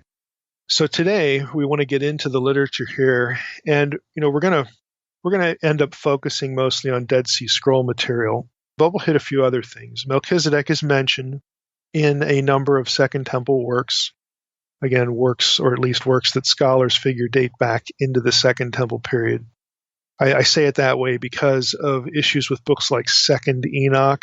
Now, I have no idea if any of you have a dictionary of New Testament background. I have no idea why DNTB has Second Enoch as, quote, the earliest instance in the Second Temple literature of a mention of Melchizedek, because the text just doesn't date itself into the Second Temple period. But I thought I'd throw that out in case one of you has that resource. It might just sound odd, because it honestly does sound odd. The manuscript evidence for Second Enoch is Slavonic, which is the 14th century. And if you look at Charlesworth, Old Testament pseudepigrapha volume, where he talks about Second Enoch, it'd be volume 1. The guy who wrote the chapter on Second Enoch is Francis Anderson. And Anderson suggests a Greek work, that Second Enoch was a Greek work no older than 1000 AD, which is well after the Second Temple period. Nevertheless, everybody figures, hey, it's Enochian material. There's a lot of that stuff that's really old. So Second Enoch kind of becomes part of the picture here. We're not going to, because of the textual issue, the manuscript issue, I'll admit, again, that Second Enoch has things in it that are probably as old as the Second Temple period, because, hey, that's where First Enoch is, and there's going to be overlap there. But I'm not going to spend really any time on Second Enoch here. I'm going to go right to sources whose manuscript evidence place them firmly in the Second Temple period.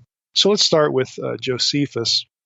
Melchizedek is mentioned in Josephus's sixth volume of his book about the wars of the Jews.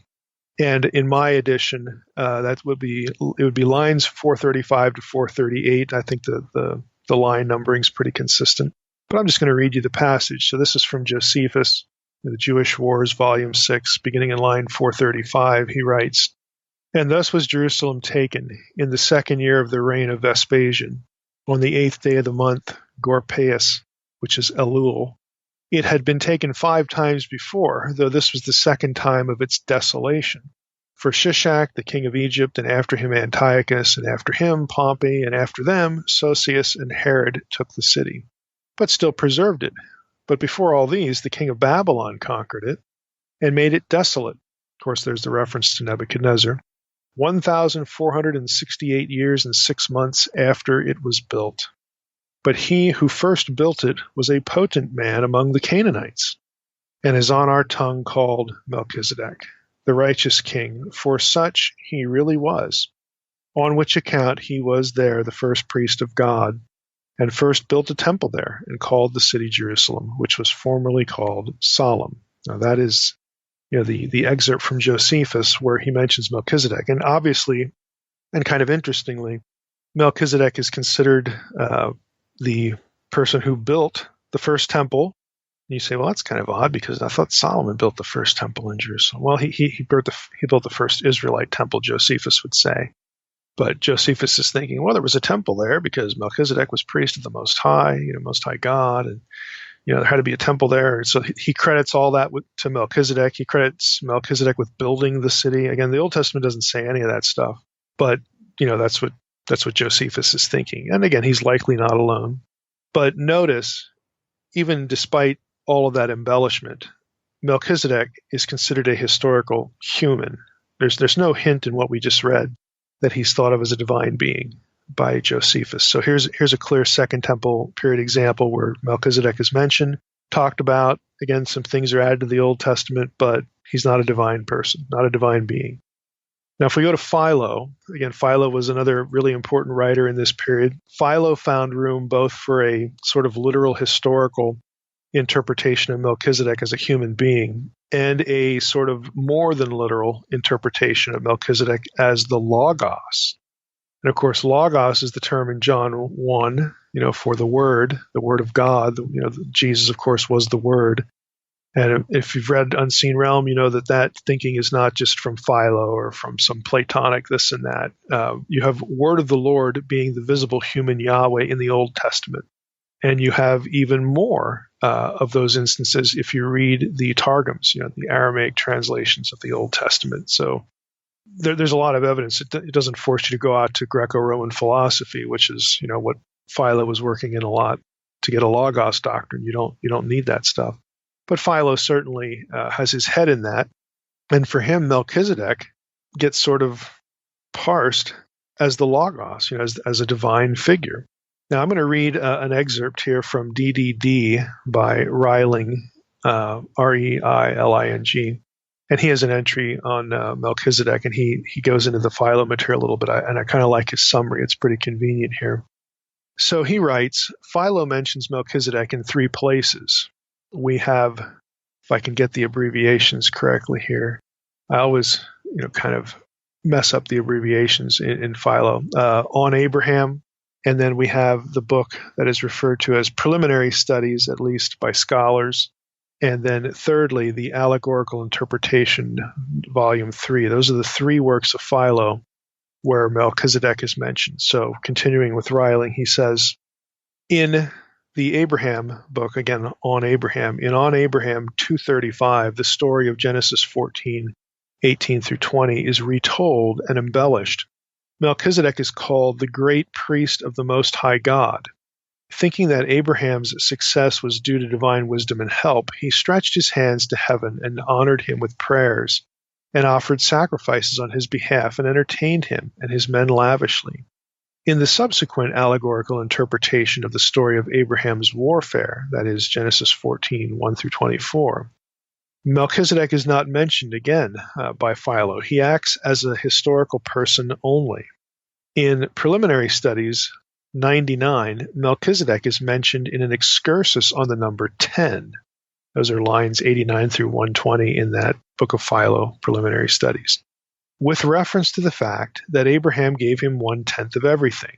That's Genesis 14:20. So I'll just stop here and pause. So for Philo reads this, that Abraham gives 10% to Melchizedek, and then he goes off on some excursus about the meaning of the number 10. That's the context for him discussing Melchizedek in that particular book. Back to Reiling here. He says, this is interpreted metaphorically, again, this 10th of everything. Everything, quote unquote, comprises the things of sense and speech and thought.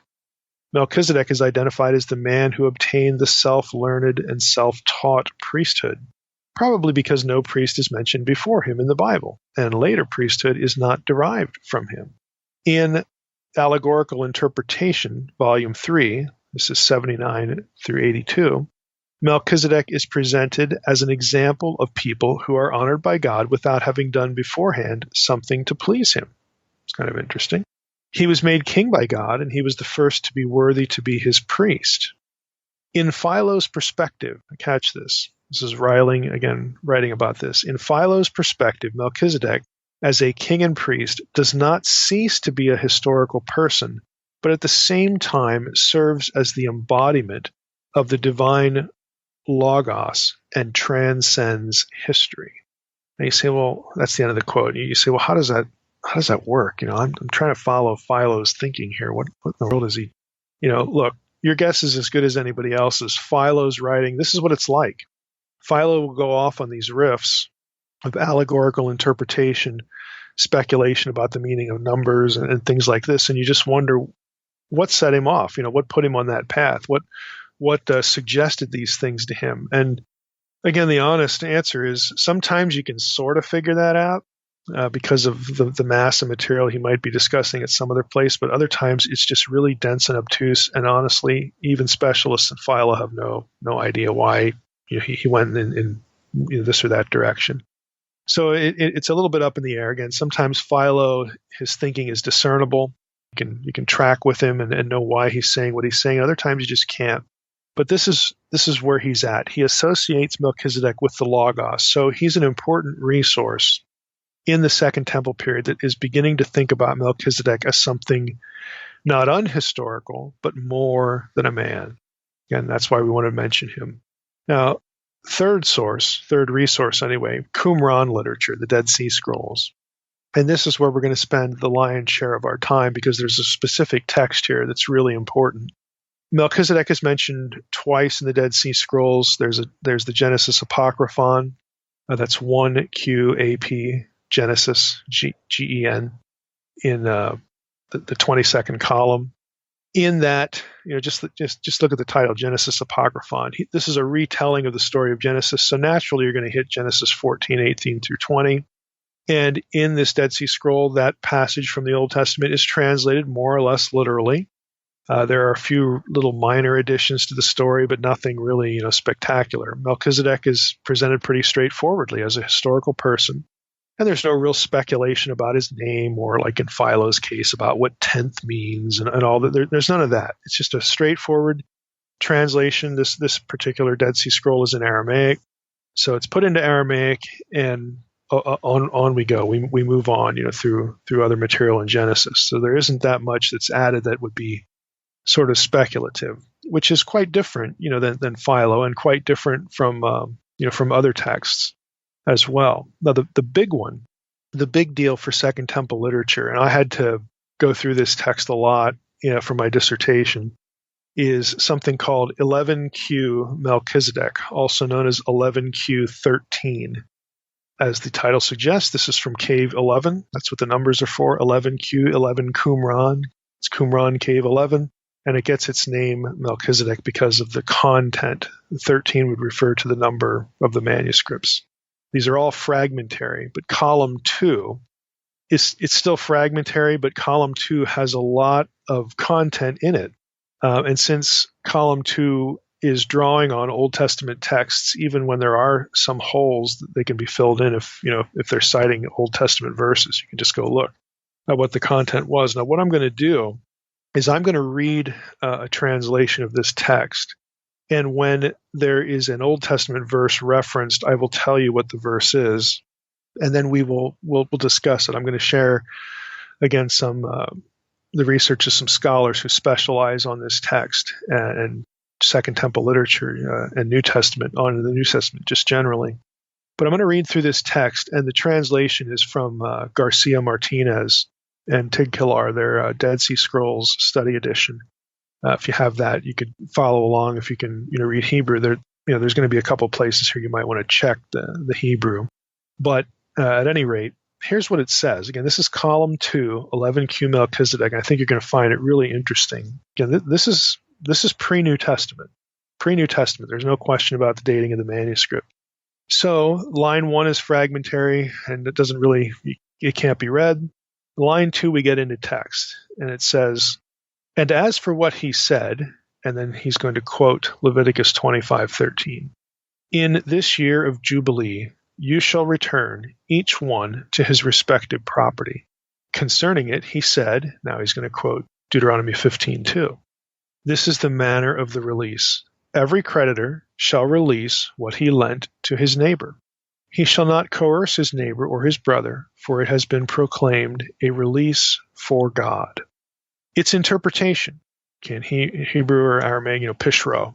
Okay, so I'll just stop there. This is line 4. When you see this pishro in a text, you can tell right away it's what scholars call midrash, which it's an explanation. It's something. It's sort of like a commentary, even though that it's not like an official. There are commentaries in the Qumran literature that are verse-by-verse commentaries on Old Testament books. This text is going to actually combine a bunch of different verses and then offer commentary on the combination thereof. But again, it's not verse-by-verse in one text, but it is nevertheless a commentary. It's an interpretation. So back to line 4. Its interpretation. "For the last days" refers to captives. So let me just stop there. He's saying, well, here's why I quoted Leviticus 25:13 and Deuteronomy 15:2, this whole thing about Jubilee and returning the property and everything like that. The reason I did that, I'm pretending to be the writer of Melchizedek, is because in the last days refer to captives. Back to the text. "Who," and then there's a gap, "and whose teachers have been hidden and kept secret, and from the inheritance of Melchizedek. For they are the inheritance of Melchizedek, who will make them return. And liberty will be proclaimed for them, to free them from the debt of all their iniquities. And this will happen in the first week of the Jubilee, which follows the 9 Jubilees. And the Day of Atonement is the end of the 10th Jubilee, in which atonement shall be made for all the sons of light, and for the men of the lot of Melchizedek. Over them," and then there's a gap, "according to all their works, for it is the time for the year of grace of Melchizedek, and of his armies, the nation of the holy ones of God, of the rule of judgment." Now that's the end of line 9. And I'm going to stop there because of something that happens in line 10. But you see, this is Mike talking now, you see what's going on here. He's saying, look, he takes a concept of the Jubilee and slavery, captives. And you can tell already he's thinking that in the end times is something, the latter days is something about the release of the captives. Now, if you're a Jew and you're still under Roman dominion and whatnot, this is something that you expect the Messiah to do. You expect the Messiah to come back and get rid of Rome and release. You make you free. Everybody goes back to the land. You restore the Levitical system. But he's also throwing in sort of chronological marks here about the Jubilee and the Day of Atonement. If you remember back to when we discussed this kind of language in relationship to the book of Ezekiel, and even the last episode we did, which was the second episode on Ezekiel 40 through 48, we made the comment that over 60 times in Ezekiel 40 through 48 you have Jubilee language. And I made the comment that was not coincidental. And we need to interpret Ezekiel 40 to 48 as something more than a literal temple being rebuilt. And we talked about all the problems with that view. But if you look at it as abstractly and connect it with the Jubilee, there were all sorts of ways you could connect Ezekiel 40 through 48 with New Testament talk about the Messiah's body being the temple and how his followers being the temple, and associating the Messiah, again, with the Jubilee release. This is what the writer of this text, 11Q Melchizedek, is thinking. He's thinking along the same lines, that connecting the end of days, the last times, with this Jubilee release and the Jubilee cycles. And just to quote him again, we have here the first week of the Jubilee, which follows the 9 Jubilees. The Day of Atonement is the end of the 10th Jubilee. Again, you get these Jubilee year cycles. And so he's associating that with this release. Now, you might be thinking already, well, boy, that passage about setting the captives free, where have I heard that before? Okay, well, you've heard that in Jesus' first sermon when he launches his ministry in Nazareth. He quotes Isaiah 61, again, about the release of the captives, the whole Jubilee concept. It's really interesting that here you have a Jew.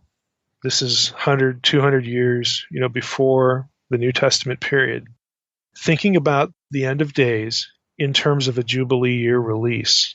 And he associates it with Melchizedek for some reason. And we've talked about, in our Old Testament discussions, we've talked about what those reasons might be, because Melchizedek, again, is this ideal king priest. He is tied to the Davidic dynasty from which the Messiah will come, a la Psalm 110. So this guy here is tracking on Melchizedek. I'll read verse 9 again. It is the time for the year of grace of Melchizedek and of his armies. His armies, the nation of the holy ones of God, of the rule of judgment, as it is written. Now, let's go into verse 10. This is going to be kind of mind-blowing here. So he's talking about Melchizedek and his armies, the nation of the holy ones of God. And he's already talked about the sons of light, okay? Now, obviously, their enemies are going to be the sons of the darkness and all that sort of stuff. But here we go. Verse 9 again. It is the time for the year of grace of Melchizedek and of his armies, the nation of the holy ones of God, of the rule of judgment, as it is written about him in the songs of David, who said, and he quotes Psalm 82, verse 1. David, songs of David, who said, Elohim will stand in the assembly of God. In the midst of the gods he judges. And about him, he said, now he quotes Psalm 7, 8, and 9, and above it, to the heights return. God will judge the peoples. As for what he said, Psalm 82 again, verse 2, how long will you judge unjustly and show partiality to the wicked? Its interpretation, Pishro, here's what he thinks it means. Its interpretation concerns Belial, who again is a Satan figure, and the spirits of his lot, who, turning aside from the commandments of God to commit evil. And then there's a gap. Okay, let's just stop there. The writer of 11Q Melchizedek associates Melchizedek with being God. Okay, Psalm 82, 1, the capital G-O-D in Psalm 82, 1, he thinks is Melchizedek, who is standing in the assembly of God in the midst of the gods and judging them. I mean, just think about that. If you've read Unseen Realm, you know all about how, you know all about Psalm 82. And you also know all about the whole two Yahwehs idea, that there were two Yahweh figures in Old Testament thinking, and this is the foundation for the later ancient Jewish doctrine of two powers in heaven, two good guys, two Yahweh figures. And I've mentioned in many cases, and some of you have either seen me lecture on this on YouTube or maybe live at some place, there was lots of speculation in the Second Temple period about who the second Yahweh figure was. Okay, we know in the Old Testament he shows up as a man, he's visible. But who is that? What's his identity?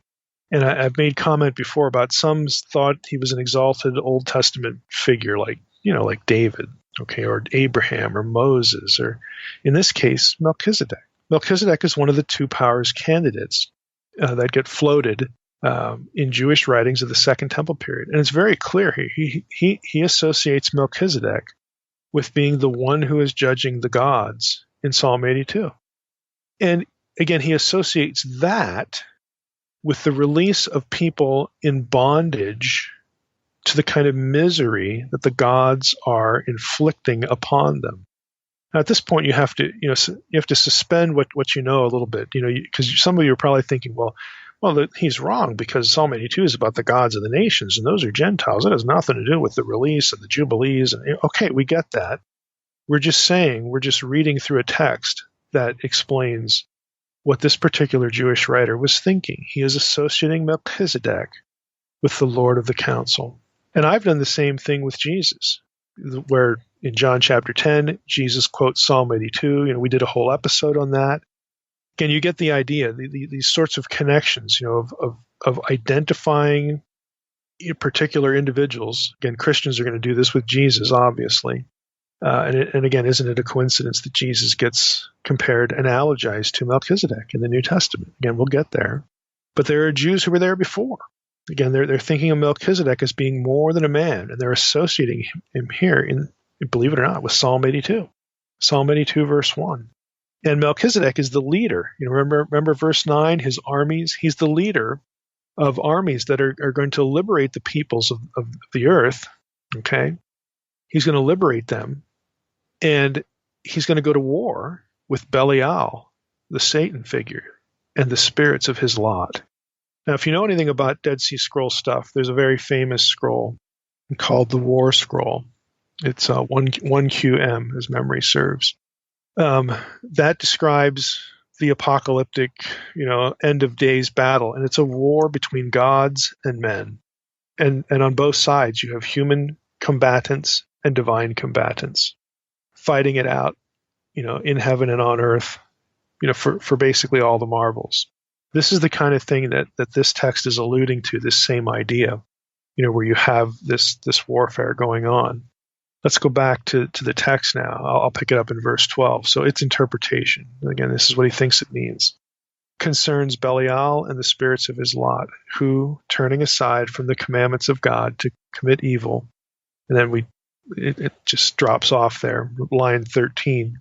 But Melchizedek will carry out the vengeance of God's judgments, and on that day he will free them from the hand of Belial and from the hand of all the spirits of his lot. To his aid shall come all the gods of justice. And he is the one who, and then there's a gap in the text, all the sons of God, and there's another gap. Isn't that frustrating? I'll read line 14 over again. To his aid shall come all the gods of justice. Isn't that interesting? Gods of justice, gods of Tzedek. Okay, we've talked a lot about Tzedek, with Melchizedek in the prior two episodes, but here we have this line: he shall, to his aid shall come all the gods of Tzedek. In other words, the rest of Yahweh's, heavenly host army is going to come help Melchizedek, win this battle. Line 15: this is the day of peace, about which he said. Then there's a gap. Through Isaiah the prophet, who said, now he's going to quote Isaiah 52:7, how beautiful upon the mountains are the feet of the messenger who announces peace, the messenger of good who announces salvation, saying to Zion, your God reigns. Pishro, its interpretation. The mountains are the prophets. Before you think that's really odd, just bear with him. He's a Second Temple Jewish guy, and this is what they're thinking. The mountains are the prophets, line 18, and the messenger is the anointed of the Spirit, as Daniel said about him. Now he's going to quote Daniel 9:25. The messenger is the anointed of the Spirit, as Daniel said about him, until an anointed, a prince, it is 7 weeks, unquote. And the messenger of good who announces salvation is the one about whom it is written, to comfort the afflicted. Pishro, its interpretation. That means to instruct them in all the ages of the world. Line 21 has 2 words, in truth, and then there's nothing.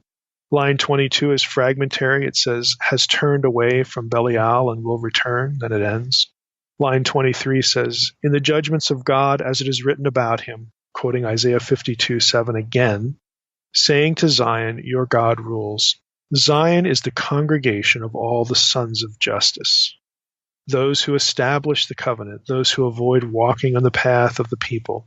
And your God, this is the way the text ends, the column ends, your God is Melchizedek, who will free them from the hand of Belial. And as for what he said, quotes Leviticus 25:9, you shall blow the horn in all the land of, and then it breaks off. That's column 2, 11Q Melchizedek. There's a lot of strange stuff in there. And for our purposes, what I want you to store away as we continue in our discussion here is that you very clearly have a Second Temple Jew. When they think about Melchizedek, they are thinking of a divine being. And I would say they're thinking about the second Yahweh figure. This is a candidate who is at the head of the armies of God himself. And this Jew views Melchizedek as being the Elohim who is going to judge the gods over the nations, otherwise known to him as the spirits of Belial, the spirits of Belial's lot, those who are under the power, under the influence, in league with Satan, essentially. Again, the way scholars and myself included, again, parse Psalm 82 is a little bit different, and that's fine. Just that 11Q Melchizedek tells you what one guy, one author was thinking, and it's very, very clear that Melchizedek is just more than a man. And he even brings in verses, concepts to talk about Melchizedek in ways that the New Testament writers will talk about Jesus. Okay. Now, Melchizedek is also mentioned.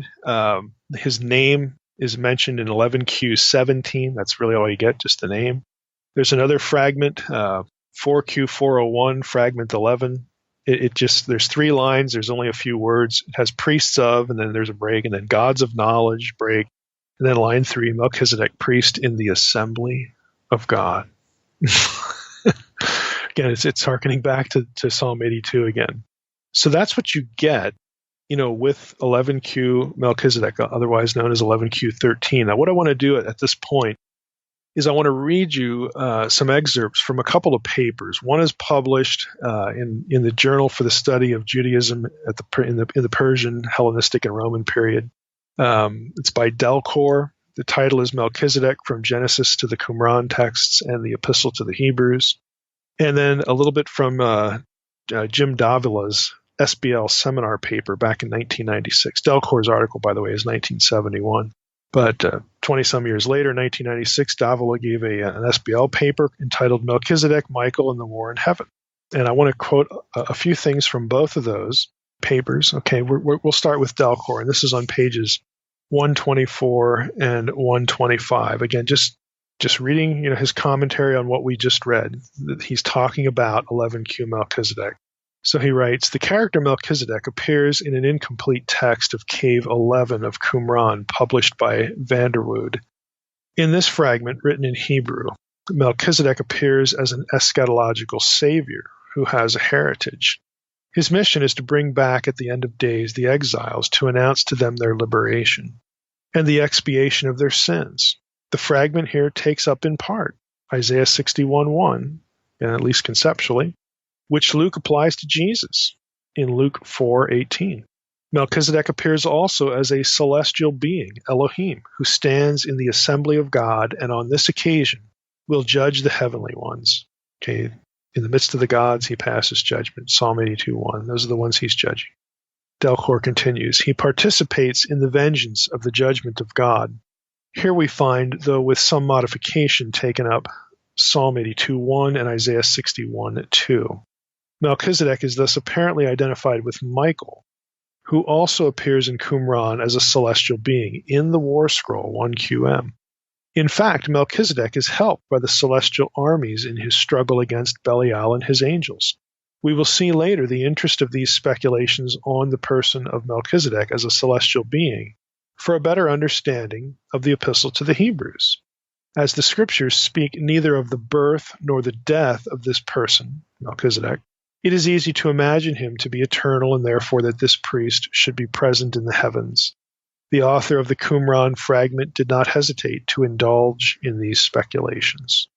Davila writes this, the theme of the eschatological war in heaven between the angelic forces of good and the demonic forces of evil was a topic of great interest in early Jewish and Christian literature. The focus of this paper is the reflexes of this story, which name Michael or Melchizedek as the leader of the heavenly army. Skipping ahead to the next paragraph. When a leader of the battling angels is mentioned in these texts, he is almost always either Michael or Melchizedek. It seems clear that the two were identified, at least in some circles. In Qumran sectarian literature, each appears as the head of the angelic hosts at the eschatological battle in different texts. Based on this fact, as well as contextual considerations, Millick suggested that a fragmentary passage in the Visions of Amram, 4Q544, originally listed them together as names of the angel of light. So I'll just break in there. There's this character in this text, the angel of light, and what Davila is saying is these might be named, Michael and Melchizedek might be names for that particular angel, again, because the texts have related content. Now, let's go down a little bit to another third paragraph for Davila. The relationship of these two angels, Michael and Melchizedek, or Michael and the angel of light. Again, it's not really clear what Davila is referring to there. It's the prose is a little bit obscure. But the relationship of these two angels and how they came to be associated with one another. He's probably referring to Melchizedek here, even though Melchizedek's not an angel, but maybe he's saying an angel in this text anyway. But their relationship is one of the issues to be considered in this study. And he spends a lot of time trying to explicate this. Moving on, he says, the narrative of column 2, which we just read, describes the eschatological conflict fought by the divine being Melchizedek and his angelic allies against Belial and the evil spirits of his lot. And then Davila goes on to compare the language of 11Q Melchizedek with the war scroll and some other things where Michael is the picture. So basically what his article is going to be about, at least in this section, is how Michael and Melchizedek sort of play the same role, and they're in this battle that's described the same way in various texts from the Dead Sea Scrolls. Now, this is me now. We're done with the quotations. I don't believe that Michael was the second power. In other words, was the second Yahweh figure. Or I don't believe that Michael is the angel of the Lord. Now, some do. Seventh-day Adventists in particular, take that position. They're not the only ones, but they certainly take it.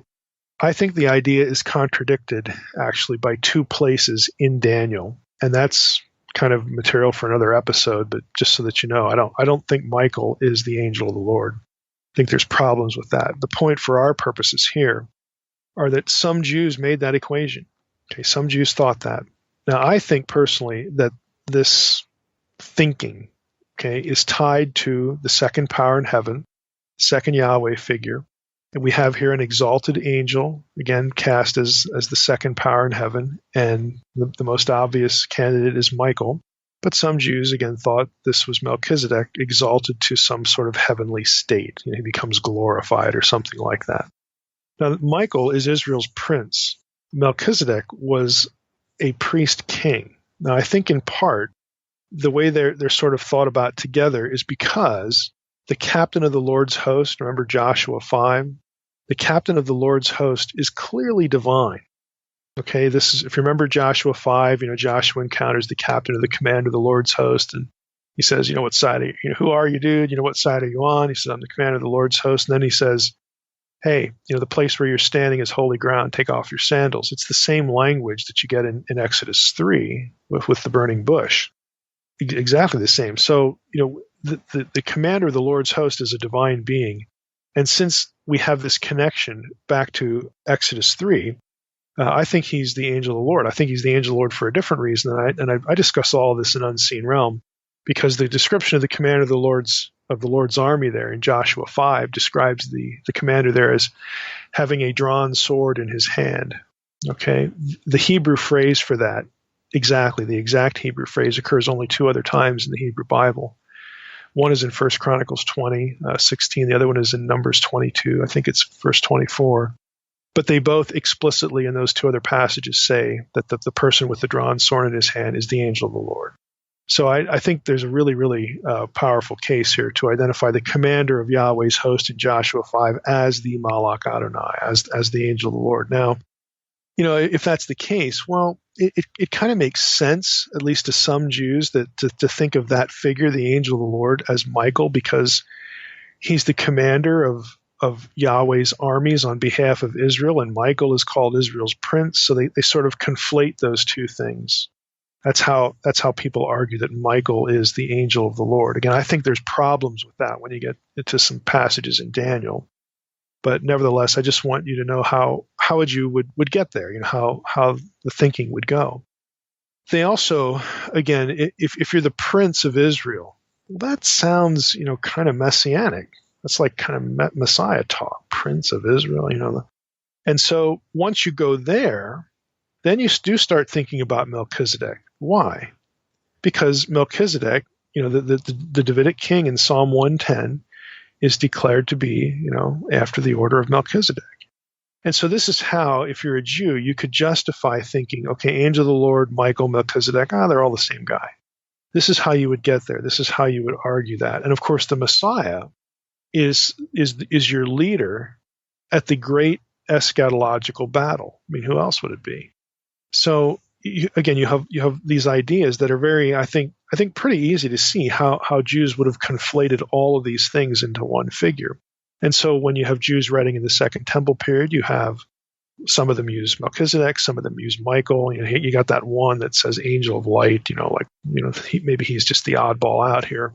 But everybody else is talking about Melchizedek or Michael. And if you're thinking of that figure in those terms, again, tying it back to Joshua 5, being the guy in charge of Yahweh's armies, well, then you could look at Psalm 82 and say, well, look, what's being described here in Psalm 82, judgment of the nations, and a Jew would look at that. And again, this particular Jew who wrote 11Q Melchizedek associates the reclaiming of the nations in a final eschatological sense and the death of the gods in a final sense with the release of the captives. Israel is released from exile. The separation from God is over. Our captivity is over. We're forgiven, and the Messiah is here. Again, you have to get rid of the New Testament in your head. None of that's happened yet, and so this is your vision as a Jew of what's going to happen when the Messiah returns. Of course, we're going to be liberated. Everything's going to be set right. It's the day of the Lord, kind of thinking. They're not thinking about, he's going to come, he's going to go and die on a cross, he's going to rise again. Remember, again, we've discussed this at length in Unseen Realm and at length on this podcast, how the plan of redemption was cryptic. They weren't supposed to know. What they're thinking is messianic deliverance, the restoration of the kingdom. And quite frankly, that's what the powers of darkness are thinking too, because it's like, well, he's back here. The Son of the Most High is back here to reclaim his turf, and this silly talk about restoring Eden. Well, this is our turf now. We're going to kill the guy. I mean, this is what they were expecting. This is what they knew. The redemptive sort of aspect to it, the salvific sort of aspect, that is fragmented in lots of places. It's never spelled out, and they miss it. And here you have Second Temple texts that are tracking, along the militaristic theme. And if you're doing that, and you see, again, going back to Joshua 5, here you have the command of the Lord's host, obviously divine being. Well, that, Michael's the prince, so these two guys must be the same. And who else would lead the battle in the last day but the Messiah? So Michael, and this guy must be the Messiah as well. And hey, if it's the Messiah, we got to bring Melchizedek into the question, because the Messiah, the son of David, in Psalm 110, is a priest forever after the order of Melchizedek. So you can put all these things together, and that's what they do. They don't have any of the stuff that is probably lurking around in our heads about the New Testament, because we're not even at the New Testament yet. This is pre-Jesus stuff in the Second Temple period. But this is how you get the portrait that a guy who's writing in 11Q Melchizedek, this is how he would get there. Now, from Reversing Hermon, I want to read a little bit that relates to this, again, just to bring that material into this discussion. This is from chapter 10. Again, this is talking about how another element to getting to this portrait is to focus on who the enemy is. Again, the Belial figure, and the bad guys on the other side of the apocalyptic war. Again, what I'm doing here is I'm just fleshing out for you how a Jew would have been thinking about this material and how they get to this profile where Michael, Melchizedek, Messiah, they're all the same guy, and they're fighting the sons of Belial and the big bad guy on the other side and all that. So here's another element to it from Reversing Hermon, chapter 10. In a pseudepigraphical work known as The Assumption of Moses, a work whose content shows up in the New Testament book of Jude, we read the following passage. This is chapter 8, verses 1 through 3. Actually, I'm just going to give you one. And there will come upon them punishment and wrath, such as never happened to them from the creation till the time when he stirs up against them a king of the kings of the earth, who, having supreme authority, will crucify those who confess their circumcision. And the interesting line here is the reference to, quote, a king of the kings of the earth. The writer is clearly citing Psalm 2, verse 2, which is a messianic psalm about how the kings of the nations will rise up against the Messiah.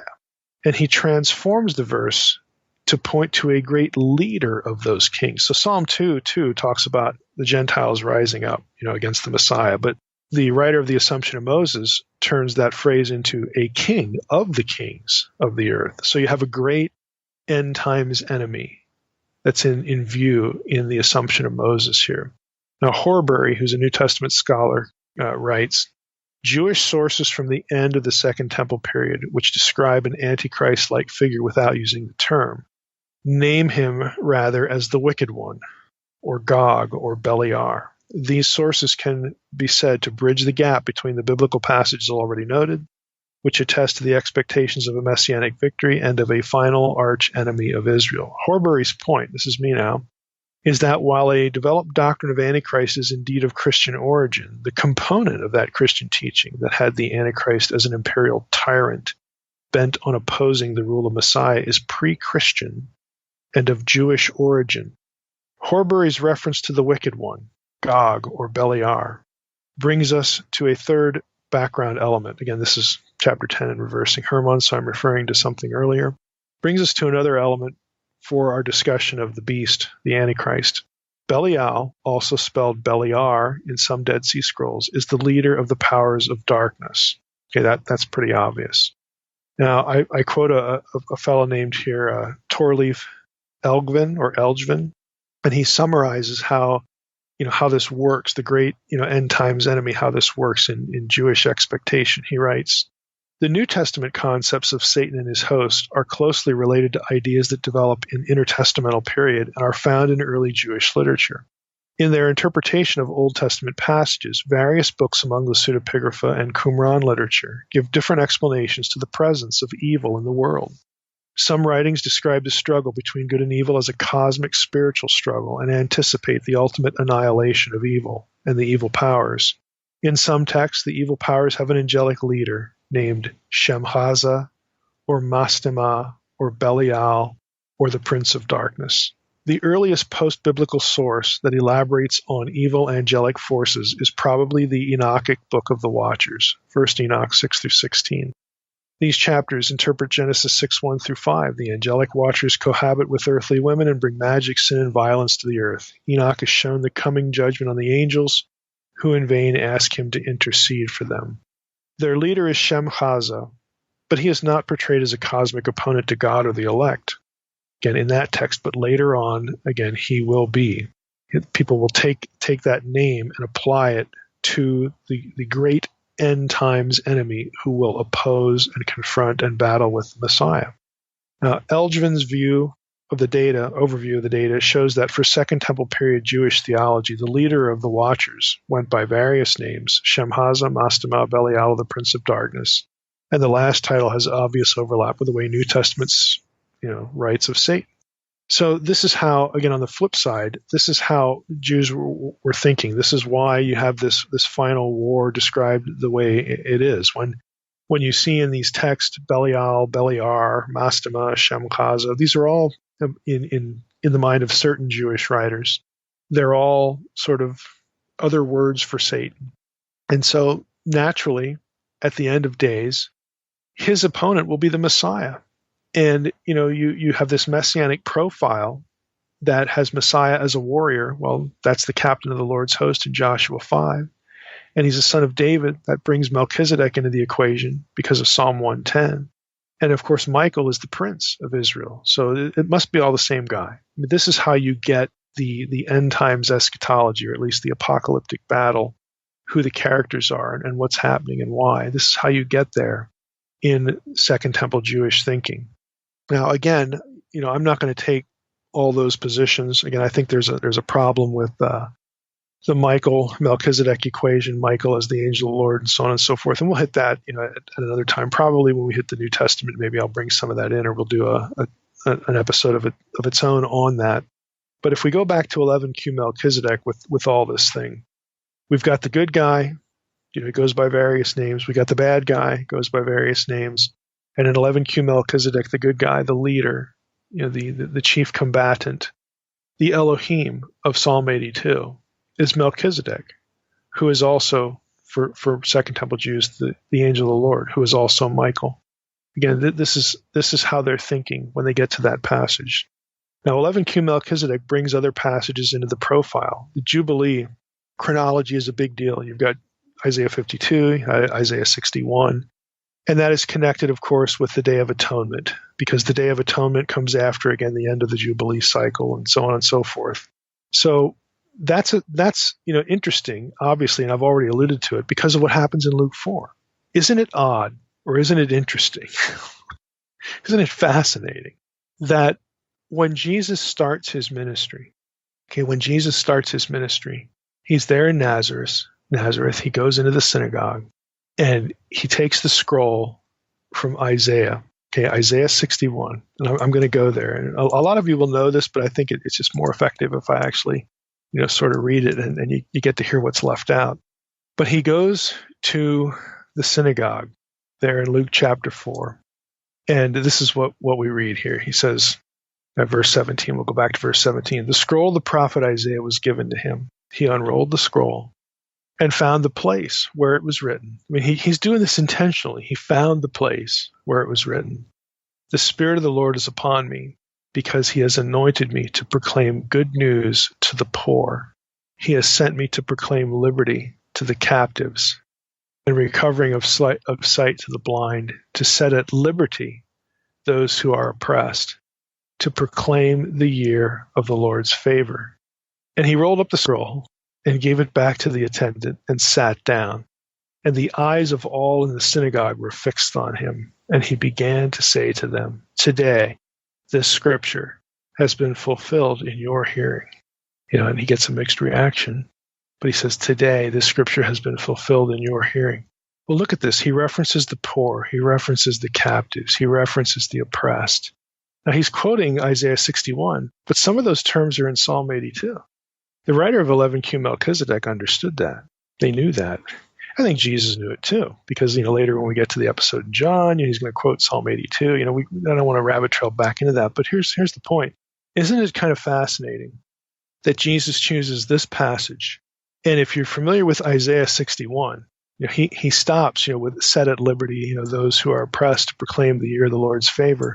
What he leaves out, the next line in Isaiah 61, right after to proclaim the year of the Lord's favor, which is where Jesus stops, the next line is, and the day of vengeance of our God, to comfort all who mourn, to grant to those who mourn in Zion, to give them a beautiful headdress instead of ashes, and so on and so forth. But he leaves out the day of the Lord line. Why? Well, it's kind of obvious. He knows why he's there. And it is not for conquest. He's there to die. But that's what they don't know. So if you're comparing what Jesus does, let's just imagine that you've got a few people there in Nazareth that day who have read 11Q Melchizedek, or they think of the same thing. They're expecting, by virtue of that text and the quotation of Isaiah 61, they're expecting a deliverer. They're expecting military conquest. They're expecting the final battle, because that's just the picture. That's the picture that's in their head. And here you have this guy from Nazareth show up in your synagogue, and he says, today, this is fulfilled, in your hearing. And then, what's he going to do? He's going to go out from that point and start doing those things. He's going to heal people. He's going to preach the gospel. He's going to talk about the kingdom of God, all this kind of stuff. And eventually he's going to die and provide redemption and atonement, which is associated with the Jubilee cycle, is it not? That you just look at that picture, and he's both. You both get a holy cow moment, out of people in the room there in Nazareth, and you'd also get, why did he stop there? Doesn't he know the scripture, or maybe he's a pretender? He's not going to deliver us. You get all these sort of thought patterns going. Now, when we, I'm going to end on this note, because we are drifting in the New Testament territory now. I think we've said enough about how conceptually you could go from Melchizedek of the Old Testament and come out thinking of him as a divine being because of, again, this matrix of ideas. And here you have a classic example in 11Q Melchizedek of Jews doing this very thing and how they get there. I think we've said enough about that. But back when we did Ezekiel 40 to 48, part 2, when we talked about New Testament temple talk associating with the body of the Messiah, Jesus' body was the temple, his followers are the temple, the church is the temple, basically arguing in favor of a more than literal approach, because in the first part, we did 2 episodes on Ezekiel 40 through 48. The first part, we talked about the problems that a literal approach brings. But fundamentally, a literal approach ignores over 60 references to Jubilee language, Jubilee concepts, and other concepts that have to do with cosmic geography and associated ideas in those chapters, that you can look to the New Testament and you can see how those things play out, again, abstractly. Somebody emailed me after we did that and asked this question. They asked, hey, is there any, all this Jubilee stuff, was the day of Jesus' birth, that September 11th, 3 BC thing, was the day of Jesus' birth a Jubilee year? I went and asked Mantello, again, my astronomer, and he said, no, it wasn't a Jubilee year. But he gave me the math on how to calculate from that date when the Jubilee year fell. And believe it or not, the Jubilee year fell in the year that Jesus began his ministry in the synagogue at Nazareth when he quotes Isaiah 61, which was really stunning. Again, if you're tracking on, if you're a Jew, and obviously not every Jew is going to be tracking all this stuff, but if you're an educated, literate Jew, and maybe you've heard the birth traditions or something like that, but certainly if you're toward the end of the first century where you have, this information, and you can look back on, you're going to have a couple of the Gospels written, or maybe all of them, I guess all of them, by that time, and you have this episode in the synagogue, and you have this citation of Isaiah 1, and the Jewish tradition about the Messiah, and you know what Jesus did, and all this sort of stuff. That kind of thing is really remarkable. That it shows Jesus in all the good sense of the word. Jesus is so calculated. He walks into that synagogue in the Jubilee year, and he takes the scroll and he finds the place. He finds Isaiah 61 and he quotes it, but he doesn't include the day of the Lord stuff. And he just rolls it back up and hands it off, sits down, and says, today, today all this stuff is fulfilled in your hearing. And he knows the range of reactions that's going to draw, in part because of the way people thought about not only Messiah, but Melchizedek. And later on, when whoever wrote the book of Hebrews, when he connects Jesus to Melchizedek, this is all part of a consistent picture. This is not novel when it comes to Jewish thinking. Jews were mentally there. The book of Hebrews is written to a Jewish audience. Okay, they understand because they have these categories in their thinking already. And when you can show what Jesus did theologically, what the result of the crucifixion was, and you can show how, again in hindsight, how the chronology of his life was intentional in certain ways. We're given certain pieces of information, like the birth. I talk about this in Reversing Herman, like the genealogy. We've got all this material out at this point. When whoever writes Hebrews and writes to that audience, a Jewish audience, who are they're either struggling with their acceptance of Jesus as the Messiah, they're teetering on the edge of doing that, and they're under persecution and all this stuff. These are not random things that the writers pull out because they don't know what else to put on on the piece of papyrus or the animal skin. They're building an intelligent profile that shows what Jesus did with intention, how God had this planned, how Jesus acted according to plan, and how it's consistent with their own reading, in many cases, of the Old Testament. It's not novel. The only thing missing for you people is who the second power really was. You have all of the boxes to put these things in. You've got all the file drawers. You understand the concepts. But it wasn't some other guy. It was this guy. It was Jesus of Nazareth who did these things. Here's the playing out of his life, chronologically, historically, and here are the theological concepts. Again, the file drawers that you've already got open in your head. You need to believe. In the case of the book of Hebrews, you need to not forsake, the faith. You need to not surrender your belief. You need to not drift back into unbelief. And so, again, there's just a lot of intentionality going on here. I'm going to stop here because we will pick up some of the thoughts again in our next episode when we focus on the New Testament. We get into the book of Hebrews. But again, the purpose of this episode is to help you to see how, again, what the New Testament says, what you've been taught, what you've heard, probably at some point in preaching, it's not a contrivance. Jews thought these ways about this person, Melchizedek. And hopefully it makes sense to you now how they could get there, how it would make sense to think this way, how they, what dots they would connect to wind up where they did.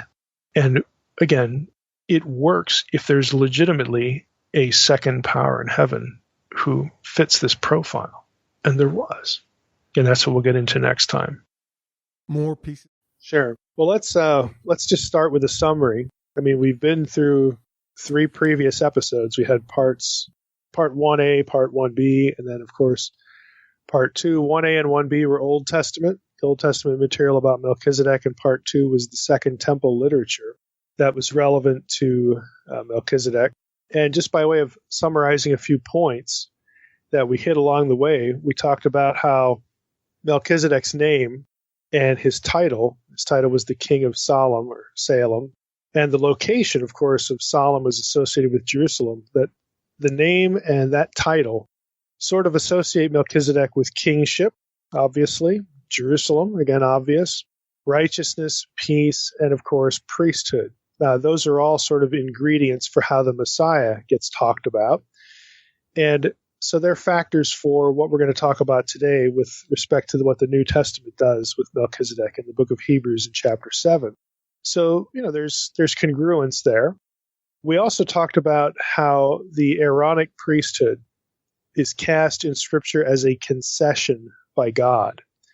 In other words, it was sort of a plan B because of Moses' unbelief. And we've trodden over this territory before, so I'm not going to make too much of it here. But the priesthood of Melchizedek is a legitimate priesthood. And we will talk a little bit more about that specifically, that idea anyway. But it's consistent with what we've already seen, that, hey, even though we have the priesthood of Aaron, the tribe of Levi, and all that sort of stuff, this other priesthood, the priesthood of Melchizedek, was legit. It's not. This isn't what the plan B was. It was the Aaronic line that was the plan B. And Melchizedek, again, combines kingship and priesthood all into one. And that, as we talked about earlier, was sort of the ideal. And we're going to get that in the Messiah, in the Messianic profile. We're going to get both sides, both elements. We also talked about the content matrix. This is a term I've used for sort of all the things that kind of glom on to Melchizedek in terms of theological content. So we've got Melchizedek, who, of course, is associated with Abraham, and Abraham's seed, of course, are the Israelites, and one particular seed is going to be the Messiah. Melchizedek is associated with Elyon, the Most High, which is a term that's also associated with Deuteronomy 32. Again, that term shows up in Deuteronomy 32, the divorce of the nations, and, of course, the flip side of that is the reclaiming of the nations, which is something that the Messiah would accomplish. So we have that set of data points in relation to Melchizedek. Melchizedek also, because of his association with Abraham, and if we bring Psalm 110 into the picture, we have an association with David in the Messianic dynasty, so he's associated with both of those major figures. David, again, would himself actually do some priestly things, but not a priestly line, but What God does is associate the Davidic dynasty with the priesthood of Melchizedek, the line of Melchizedek, and so that's why the Messiah gets associated with him. So we've got all these mutual associations. We've got, again, this thing that I refer to as a content matrix, all of these subjects sort of converging when it comes to Melchizedek, so that we have, again, this priest-king figure, again, associated with Jerusalem as well. And it is, again, just kind of an obvious profile. We have this combination of things we said earlier was consistent with kind of the Edenic ideal as well. Think of Adam. We have the original Edenic king in Adam. And we call him king because he was the one who was supposed to subdue the earth. He was supposed to rule the earth on God's behalf. And this is what the covenantal language associated with Adam says. His status also made him sort of a mediator on earth between God and the rest of humanity, his own descendants. Again, that was the original profile.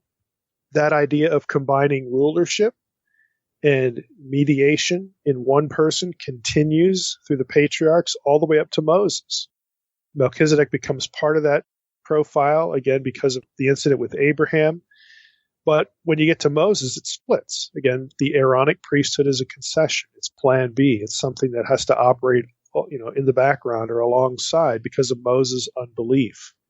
So all of those things are important, when we come to, again, how to think about Melchizedek. The last element that I should mention, though, is that at no point in the Old Testament material do we get any impression that Melchizedek was a divine being. He's a human being. He's a priest. He's a king. I made the comment in a previous episode that he was the chief royal and priestly representative of the Most High God. That idea is actually going to become important for what we talk about today, really in explaining how in the world certain Jews during the Second Temple period began to view Melchizedek as a divine being. But again, the point at this juncture right here is the Old Testament itself doesn't really say that. It doesn't really call Melchizedek a divine being, but the fact that he is this main chief royal and priestly representative of the Most High God, again, in theory between the Most High God and not just Abraham, but just generally, that is a significant idea, but it sort of gets misapplied or thought about incorrectly by some in the Second Temple period. Now, we know in the New Testament, which is what we're going to get into today, that Jesus and Melchizedek are going to be, compared. But I'm going to argue, again, that the point of the comparison is to compare Melchizedek to Jesus, not Jesus to Melchizedek. And that this is going to be why we get some of this divine being sort of language, and really how to parse it so that it's consistent with the Old Testament. Because again, the Old Testament does not have Melchizedek as a divine being.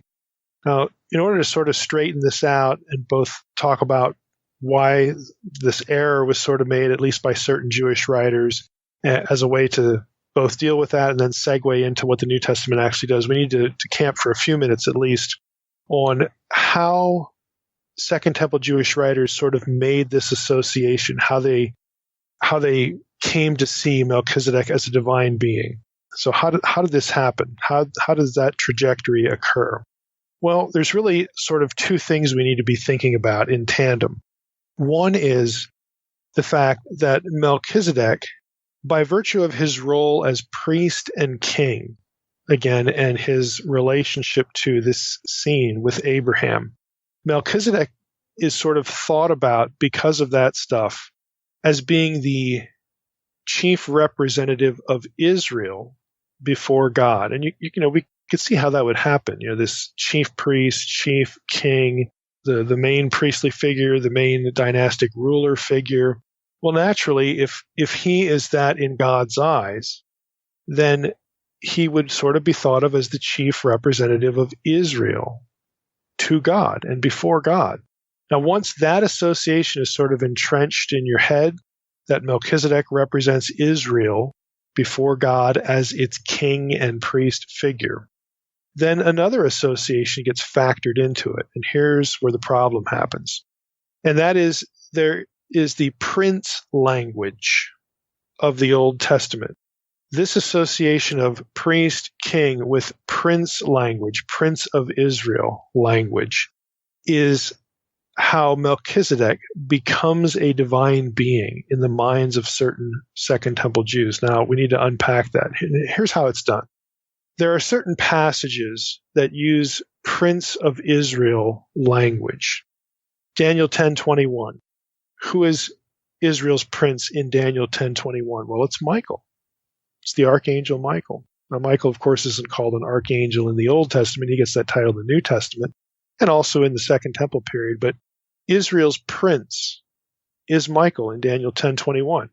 You get the same idea in Daniel 12:1, where Michael is the great prince who has charge of your people. Again, angel speaking to Daniel. So there you have Michael as the great prince of the people of Israel.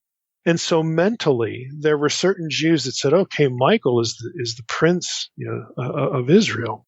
And Melchizedek is the chief priestly representative and the chief royal ruling representative. And this must be the same way, three different ways of talking about the same person. And so Michael becomes Melchizedek. There's another verse that gets factored into this, and this is in Joshua 5:14, where we have the prince of Yahweh's host.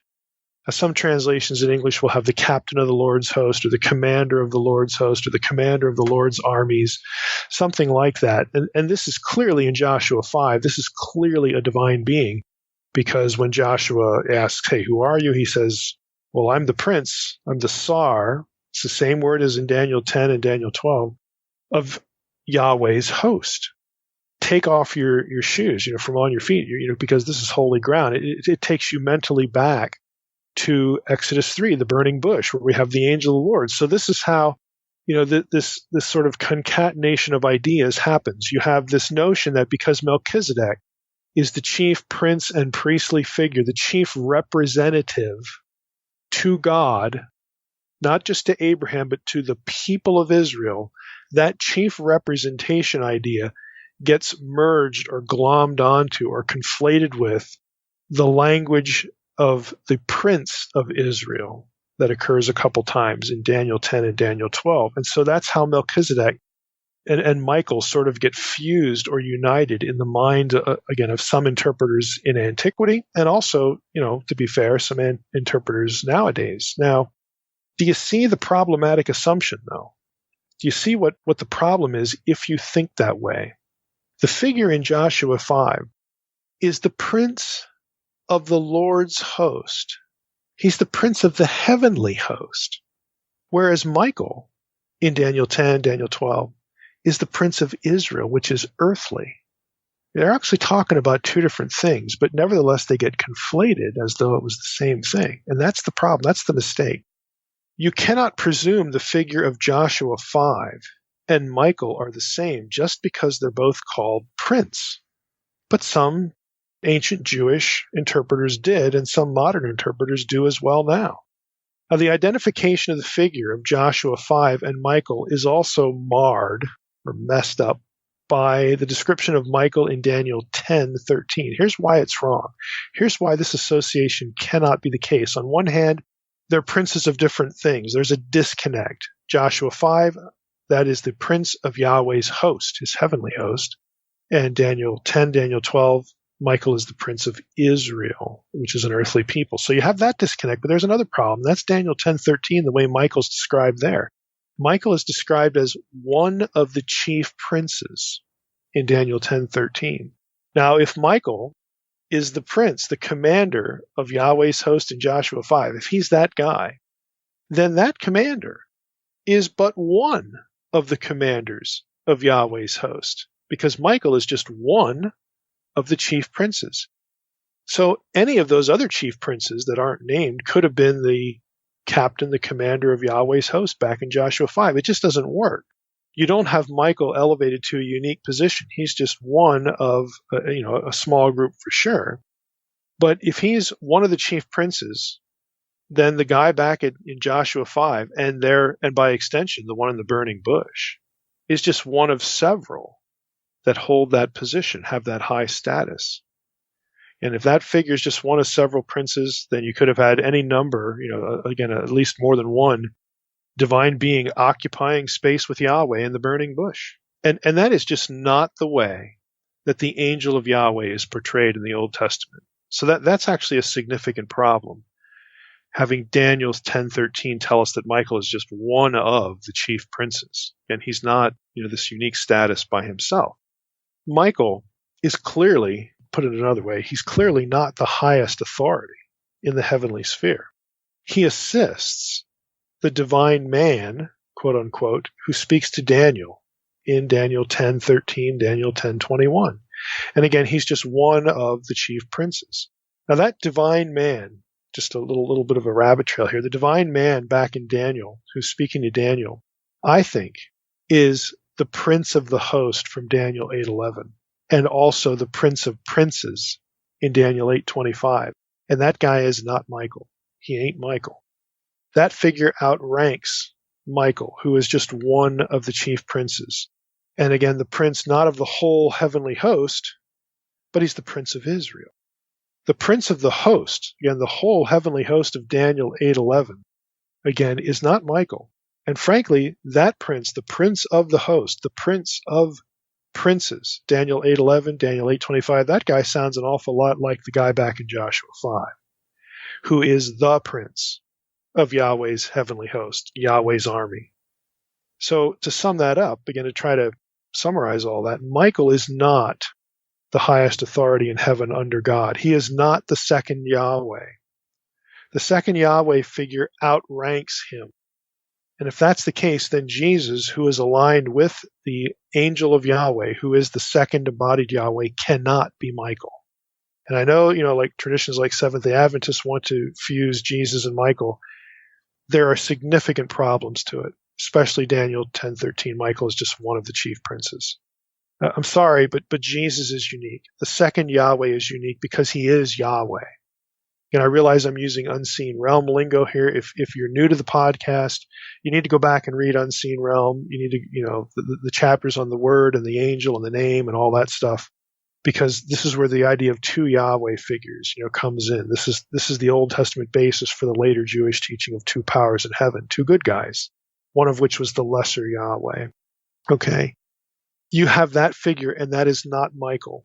And so you have some significant disconnects. And to sort of marry Melchizedek to Michael kind of compounds the problem. You don't need Melchizedek to be Michael or any other divine being to make sense of what the New Testament says about Jesus and Melchizedek. You just don't need it.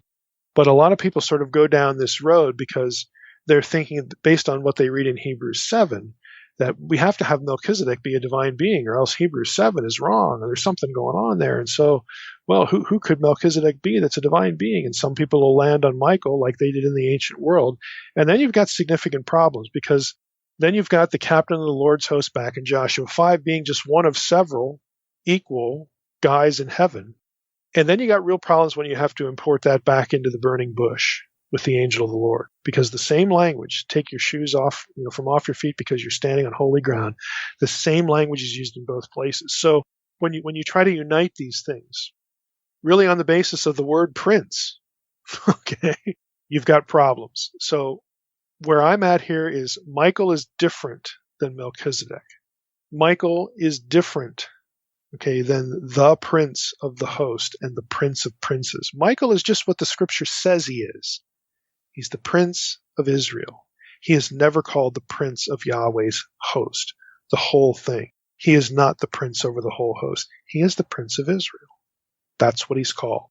So let's not conflate these figures, and we can avoid some, serious theological problems. And then going back to Melchizedek, to repeat what I just said, you don't need Melchizedek to be a divine being in the Old Testament to have Hebrews 7 make sense. And that's where we're going to go now. Again, this is an episode that we need to orient to the New Testament, and the two passages are the end of Hebrews 6 and on into Hebrews 7. So let's read those. I'm going to read Hebrews 6:13 through 20, which says this: For when God made a promise to Abraham, since he had no one greater by whom to swear, he swore by himself, saying, Surely I will bless you and multiply you. And thus Abraham, having waited patiently, obtained the promise. For people swear by something greater than themselves, and in all their disputes an oath is final for confirmation. So when God desired to show more convincingly to the heirs of the promise the unchangeable character of his purpose, he guaranteed it with an oath, so that by two unchangeable things in which it is impossible for God to lie, we who have fled for refuge might have strong encouragement to hold fast the hope set before us. We have this as a sure and steadfast anchor of the soul, a hope that enters into the inner place behind the curtain, where Jesus has gone as a forerunner on our behalf, having become a high priest forever after the order of Melchizedek. Now on into Hebrews 7, starting with verse 1. For this Melchizedek, king of Salem or Salem, priest of the Most High God, met Abraham returning from the slaughter of the kings, and blessed him. And to him Abraham apportioned a tenth part of everything. He is first, by translation of his name, King of Righteousness. And then he is also King of Salem, that is, King of Peace. He is without father or mother or genealogy, having neither beginning of days nor end of life, but resembling the Son of God, he continues a priest forever. See how great this man was to whom Abraham the patriarch gave a tenth of the spoils. Now I'm going to stop there, in part because, again, it looks like we're going to be doing Hebrews, going through the whole book of Hebrews on the podcast. I want to focus on the language here used about Jesus and Melchizedek for this particular episode, because, frankly, this is really what the episode is about. There are two interpretive options in scholarship for what I just read.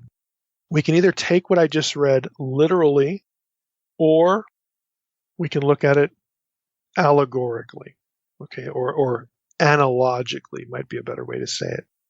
And I'm going to just read a few excerpts from some commentaries here, just so that you see the difference between those two options. So the first one here is from Peter O'Brien, his commentary, The Letter to the Hebrews, in the Pillar New Testament Commentary series. He writes, "These remarkable words have been understood in two significantly different ways. The first approach interprets without father or mother as divine predicates, which were well known in Hellenistic sources. Without genealogy signifies unbegotten or uncreated, and therefore of divine generation, while the crucial statement without beginning of days or end of life means that he was truly God and not merely a divinized mortal. On this view, Melchizedek is a divine figure, a heavenly being who is not part of this world." So again, that's one way, that's the end of the quotation. That's one way you can read this material in Hebrews 7. Of course, the problem is there's no hint of any of that in the Old Testament. Second Temple, you run into it, here and there, like 11Q Melchizedek, but if you remember the episode we did on the Second Temple period, there were other Second Temple writers that didn't think Melchizedek was divine at all. So they just cast him as a normal guy. So there was a difference of opinion there. But again, if you can read Hebrews 7 that way. Now, picking up with O'Brien again, here's the second way you can read it. The second approach takes the author's statements as an example of an argument from silence in a typological setting. Let me just break in here. So now we're talking about typology here. And again, for those who may not recall or don't know, a type is a nonverbal prophecy. It is something in the Old Testament, a person, an event, an institution that foreshadows or prefigures something yet to come. It's an analogy to something yet to come. Back to Lane's quotation. I'll just start from where I was at. The second approach takes the author's statements as an example of an argument from silence in a typological setting. If the first clause, quote, without father or mother, without genealogy, unquote, is understood in purely human terms within a Greco-Roman context, then this would discredit Melchizedek. Without father meant being considered illegitimate. Someone without a mother was the child of a woman of low social status. And without genealogy meant that one was disqualified from being a Levitical priest, according to Numbers 3, verse 10 and verses 15 and 16. So that's the end of the quotation. What do we do with this? Because neither alternative seems really that great. The keys to unraveling this passage, the end of Hebrews 6 and Hebrews 7, without disrespecting Melchizedek, without making him an illegitimate, kid or something like that, but yet also honoring the fact that the Old Testament does not cast him as a divine being. The keys to sort of navigating this, there's really two things. Let's just start with the first one, again, in my view, and those are the words without genealogy. That's an important qualifier because the point would be priestly qualification. Okay, not having a genealogy does not refer to a supernatural nature of Melchizedek.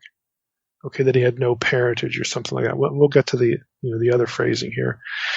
But without genealogy refers to the lack of a priestly qualification. Now, O'Brien, back to him, says this.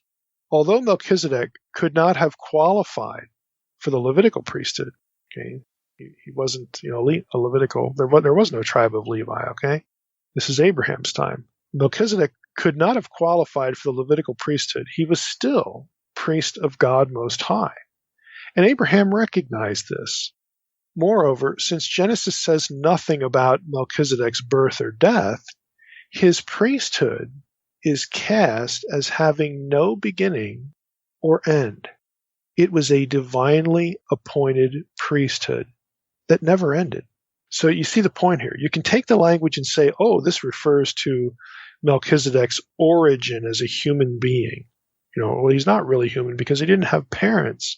He's a divine being. No, I mean, you can take it that way, but what O'Brien is saying, and again, where I'm landing, is that no, this description refers to a priesthood God created that has no beginning other than when God had Abraham, encounter this meeting. It had no genealogical beginning. It isn't rooted in parentage. It isn't rooted in tribal affiliation. It is a priesthood because God says it is. It has nothing to do with human origin or human lineage or human tribal affiliation. And that is the point. When we get this description about having no father or no mother, the point is not to claim that Melchizedek is a supernatural being. The point is to claim that he doesn't have a genealogy that fits the priesthood, and it doesn't matter. He is a priest of the Most High God because God said so. God approved of him. It had nothing to do with his birth circumstances at all. And not only that, by not giving us the father and the mother, by casting it this way, this is, O'Brien's point, by casting it this way, it creates the implication, it suggests that this priesthood has no end to it. If it's not linked to human lineage, then by definition, it's not going to be terminated when that tribal lineage dies or that tribal lineage can't be determined by whatever, historical circumstance. It's independent of that. So again, if you read it that way, again, you sort of avoid some of the other problems, and it makes sense in its context. Now, again, if I would summarize this in my way, again, this is me talking here, just by way of summary. The implication is that Melchizedek was still the priest of the Most High, regardless of ancestry. That's the fundamental point. There's no need to worry about Jesus, therefore, not being from the tribe of Levi and still being called a priest. This is a different priesthood, approved by God, one that is cast the way it is because it didn't originate with a tribe, and it's never described as having ended. The Old Testament is silent on Melchizedek's lineage and parentage for that reason. Again, this is the argument. It's silent on his mother and father because his priesthood does not depend on human lineage or tribal affiliation. It is not silent so that we can claim that or think that Melchizedek was a divine being. Now, as such, the physical succession to Jesus of Nazareth is not an issue. We don't even have to have Melchizedek related to Jesus to make the connection with Melchizedek legitimate. It doesn't matter because God has chosen this priesthood. That's why in Psalm 110, when God says to the dynasty of David, you're going to be a priest forever after the order of Melchizedek, God just decided that. That's God's decision. I'm going to make you, son of David dynastic offspring. I'm going to make you a king, but I'm also going to make you a priest. And I'm going to select for the analogy for the legitimacy of your priesthood, this guy Melchizedek, because his priesthood was something I decided. It had nothing to do with physical lineage. So don't worry about it. You are a king and a priest. These are God's decisions. And what it really tells you, in my mind anyway, it really does speak again to the issue that the Aaronic priesthood was sort of an afterthought or a plan B or a concession because of Moses' unbelief. God doesn't let that defeat his template, his ideal, going back to Adam, where you have king and priest in one person. That is still what God wants, regardless of the fact that he made a concession to Moses because Moses just couldn't believe and said, okay, we'll make Aaron, your spokesperson. And, Aaron becomes the high priest. God was merciful to Moses. And that's where we get the Aaronic priesthood. God doesn't need to stick with plan B to get what God wants. God goes back to the order of Melchizedek to merge the office of king and priest into one. Again, God's allowed to do that because he's God. He endorses what he endorses.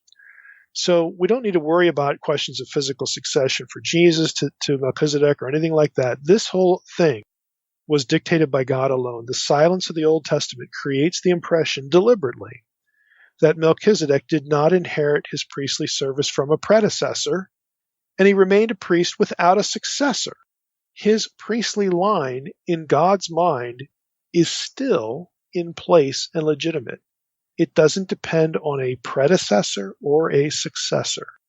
And that's why the Old Testament is silent on Melchizedek's lineage. That's why the writer of Hebrews 7 says, without father or mother, having no genealogy. That's the point. The point is not to paint him as a supernatural being. Now back to O'Brien, just another little snippet from him. He says, consequently, Melchizedek foreshadows the priesthood of Christ at that point where it is most fundamentally different from the Levitical priesthood. In other words, it is a priesthood not dependent on tribal lineage. End of quote. So that, I think, is the first thing that really helps unravel what's going on in Hebrews 7 without making Melchizedek into something he's not. He's not a divine being and he's not an illegitimate child either. This is how we need to approach it and read it, and it makes good sense. Now, the second item in Hebrews 7 is in verse 3. There's a phrase in verse 3 where we read that resembling the Son of God, he, Melchizedek, becomes a priest forever. Now, note the wording. It is Melchizedek who resembles the Son of God. The point is not that Jesus resembles Melchizedek. And because Melchizedek resembles Jesus, his priesthood, Melchizedek's priesthood, is to be understood as being independent of lineage. Again, it's just another way of arguing the same thing. His priesthood is one begun by God and never terminated. And so while Second Temple texts thought about Melchizedek in divine terms, and the reason for doing so was wrong, it was just misguided, the notion is still valid if one sees how the Messiah was a priest according to Melchizedek's priesthood, and that the Messiah, not Melchizedek, was the one who was divine. In other words, the idea that Melchizedek has something to do with a divine Messiah, there's some relationship between Melchizedek and a divine Messiah, that's on target, but not because Melchizedek himself was more than a man. It's on target because Jesus, the son of David, was more than a man. Now, again, that's sort of flipping it on its head, but I'm hoping, again, that you see the coherence of approaching it this way. A different commentator here, Lane, in his Word Biblical Commentary on Hebrews, he talks about a little bit about some of the finer grammatical points in Hebrews 7. And for those of you who have a little bit of knowledge of Greek, I think you'll appreciate this. Lane notes, quote, the events in Genesis have been read from the perspective of the eschatological reality they prefigured. Melchizedek has been assimilated to the Son of God. This is me breaking in now. Again, it's not that Jesus gets assimilated to Melchizedek. It's that Melchizedek gets assimilated to Jesus. Okay, back to Lane. This implies that the predicates applied to Melchizedek have been colored by the writer's conception of the eternal Son, Jesus. That explains why the description of Melchizedek in verse 3 appears singularly stylized. The perfect passive participle, and the Greek here is apho moi omenos, is a divine passive. This is me breaking in now. That's a grammatical term that some commentators use. Okay, the perfect passive participle is a divine passive, translated having resembled, more literally. Having resembled the Son of God, having been made by God to resemble the Son of God. The term presupposes God's appointment of Melchizedek as an illustration. I actually like the word a foreshadowing or a type, an illustration of the higher priesthood that the writer finds in the Old Testament record. The Genesis 14 narrative thus implies the kind of priesthood that was intended by God to displace the Levitical priesthood, namely the service of an eternal priest who exercises his priesthood continuously. It anticipates the appearance of a high priest who does not have any successor because he doesn't require one, unquote. And again, this is what the writer of Hebrews sees. He's looking at Jesus first, and then he's thinking about Melchizedek. He's not looking at Melchizedek and then thinking about Jesus. So we need to be careful, again, how we articulate this, how we read it and articulate it. The point, again, is that Melchizedek was made by God to resemble the Son of God who would come down the road. Melchizedek is a type, a prefigurement of the Son of God who would come. This doesn't require Melchizedek be divine any more than we have to see Adam as a divine being, because he functions as a type, a prefigurement of Jesus in Romans 5. Remember Romans 5? Jesus and, the first and second Adam, all that talk.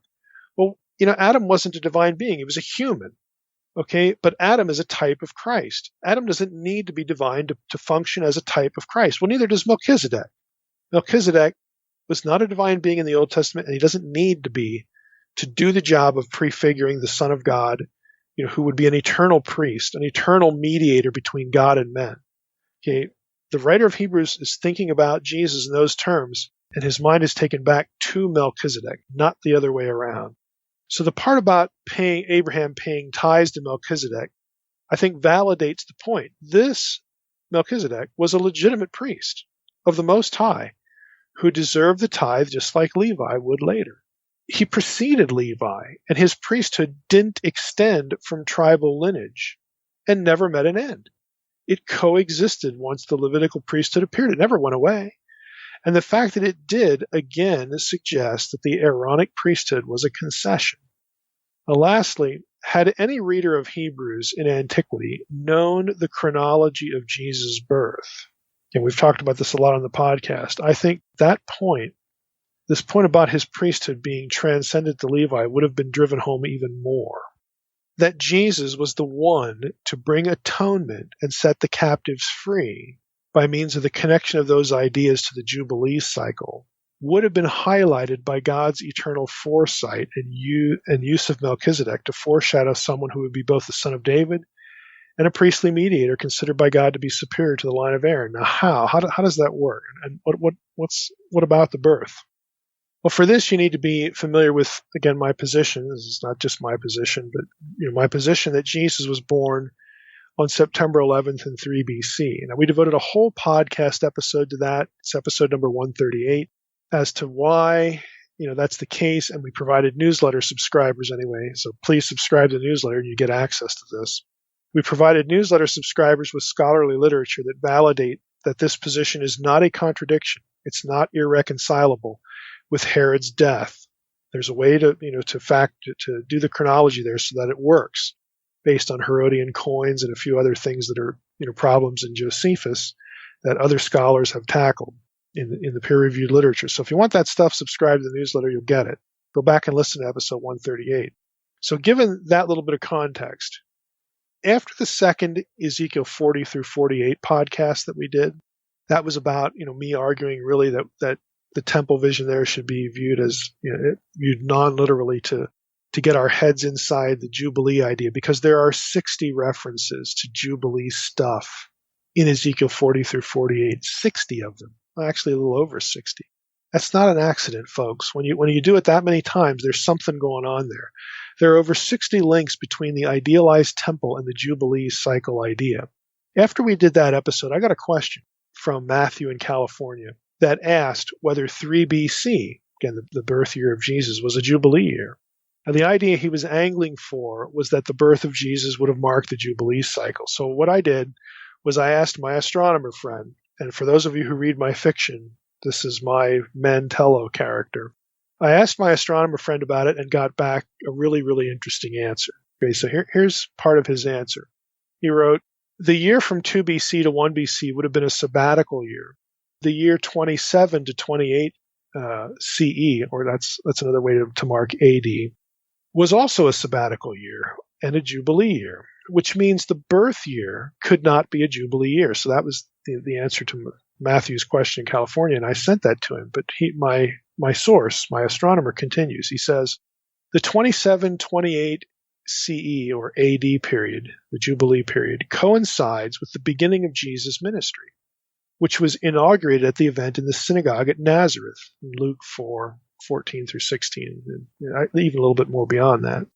This is where Jesus quotes Isaiah 61 about the Jubilee language being fulfilled today in your hearing. That's what Jesus said. Today in your hearing, this passage has been fulfilled. Now, there's some variability here. Some scholars, this is me talking now, some scholars, namely Trokme and Yoder, have the Jubilee year at 27 or 26 as opposed to 28, 27. Jesus' inaugural sermon would have probably have begun either in 26 or 27. Let's just put it in either one of those years. We'll overlap both those figures because at any rate, either of those dates align with a 3 BC birth and the statement in Luke 3:23 where Jesus, when he began his ministry, was, quote, about 30 years of age. So it aligns actually pretty nicely. Now think about the implications. Jesus walks into the synagogue in Nazareth to launch his ministry in a Jubilee year. He knows it's a Jubilee year. Then he quotes Isaiah 61 as stopping at Isaiah 61 verse 2, the first part of the verse. This is one of the passages that was central to 11Q Melchizedek. We talked about this in our last Melchizedek episode. They viewed 11Q Melchizedek, the writer there, viewed the coming of the Messiah was the coming of the Elohim of Psalm 82, who was about to set the captives free in fulfillment of the Jubilee idea. They read all of that. They read Psalm 82. If you remember the 11Q Melchizedek stuff, it gets into the war of gods and men and the allotment of the lot of Belial and the lot of Melchizedek, the good guys and the bad guys, having this great conflict. Again, because the Messiah is supposed to set the captives free, set the nation free. That requires conquest and overthrow of their overlords. So they're processing the whole thing militarily. They process Psalm 82, Isaiah 61, all that through the vengeance, of God. But that's actually where Jesus stopped. Let me just read you. Let me just go to Isaiah 61 to get our memories refreshed. Here's Isaiah 61. The Spirit of the Lord God is upon me. And this is the passage Jesus reads as he begins his ministry. Because the Lord has anointed me to bring good news to the poor. He has sent me to bind up the brokenhearted, to proclaim liberty to the captives, and the opening of the prison to those who are bound, to proclaim the year of the Lord's favor. And that's where he stops.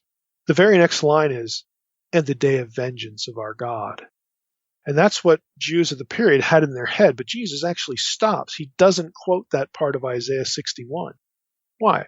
Because what he's there for, his liberation of the captives, is wider and frankly more significant than military conquest. Humanity was to be liberated from spiritual darkness and estrangement from God because of what he was going to do. He quotes this passage but excludes the day of vengeance of our God because what he's thinking about is much bigger than that. So now think about all of that and what we said earlier about the content matrix with Melchizedek. You have Melchizedek. He blesses Abraham. He blesses Abraham's seed. He is priest of Elyon, the Most High. The Most High God was the one who disinherited the nations in Deuteronomy 32. This particular seed of Abraham, Jesus, son of Abraham, also son of David, was the one who would reclaim those nations. Because he was also the son of David, the son of Abraham. Remember that the passages we read in the Old Testament sections about how these references to the scepter by virtue of Psalm 110, the scepter not departing, from the king. And I mean, he's the son of Abraham. He's the son of David. He's a king and a priest. He gets associated with Melchizedek, who was also a king and a priest. And Melchizedek was the king of Jerusalem, the priest of Jerusalem. So there you get the Zion association there, all that together. Again, this is what the Messiah, the Messianic dynasty, was supposed to be. Jesus was a high priest, a mediator, and a king. He's the mediator according to Melchizedek's priesthood, the king according to the dynasty of David. He is the mediator between humanity and the Most High. He was the specific seed of Abraham who would reclaim the nations for the Most High. He was the son of David whom Psalm 89, verse 27 said would be made the Most High son of David over the nations. And his ministry, all of that's who he is. And it all began. The enactment of who he was and what it meant all began in Nazareth in a Jubilee year. Again, with Jesus quoting Isaiah 61. Now that sort of planning, that sort of having all those threads converge and come together in this person, Jesus of Nazareth, if people were aware of that or even part of it, they're going to be looking at Jesus just like the writer of Hebrews did. This guy is superior in every way to the line of Aaron and the tribe of Levi. His dynasty was promised, again, to be an eternal dynasty and a never-ending dynasty. In other words, it's not going to be terminated. And his priesthood is also never-ending because he is a priest after the order of Melchizedek by God's own decision. And that priesthood had no predecessor and no successor. And again, you look at all of these circumstances, all of these threads converging. Again, if we had these things in our head, we would look at Jesus just the way the writer of Hebrews did, like I just said, that this is something greater, far greater, both in terms of who he was and God's unbelievably magnificent planning to bring all this together. This one is greater and represents a greater truth than Aaron and the law and the ritual and the priesthood of Levi. There's just no comparison. And that's really the fundamental point in Hebrews 7 about Jesus and his relationship to Melchizedek.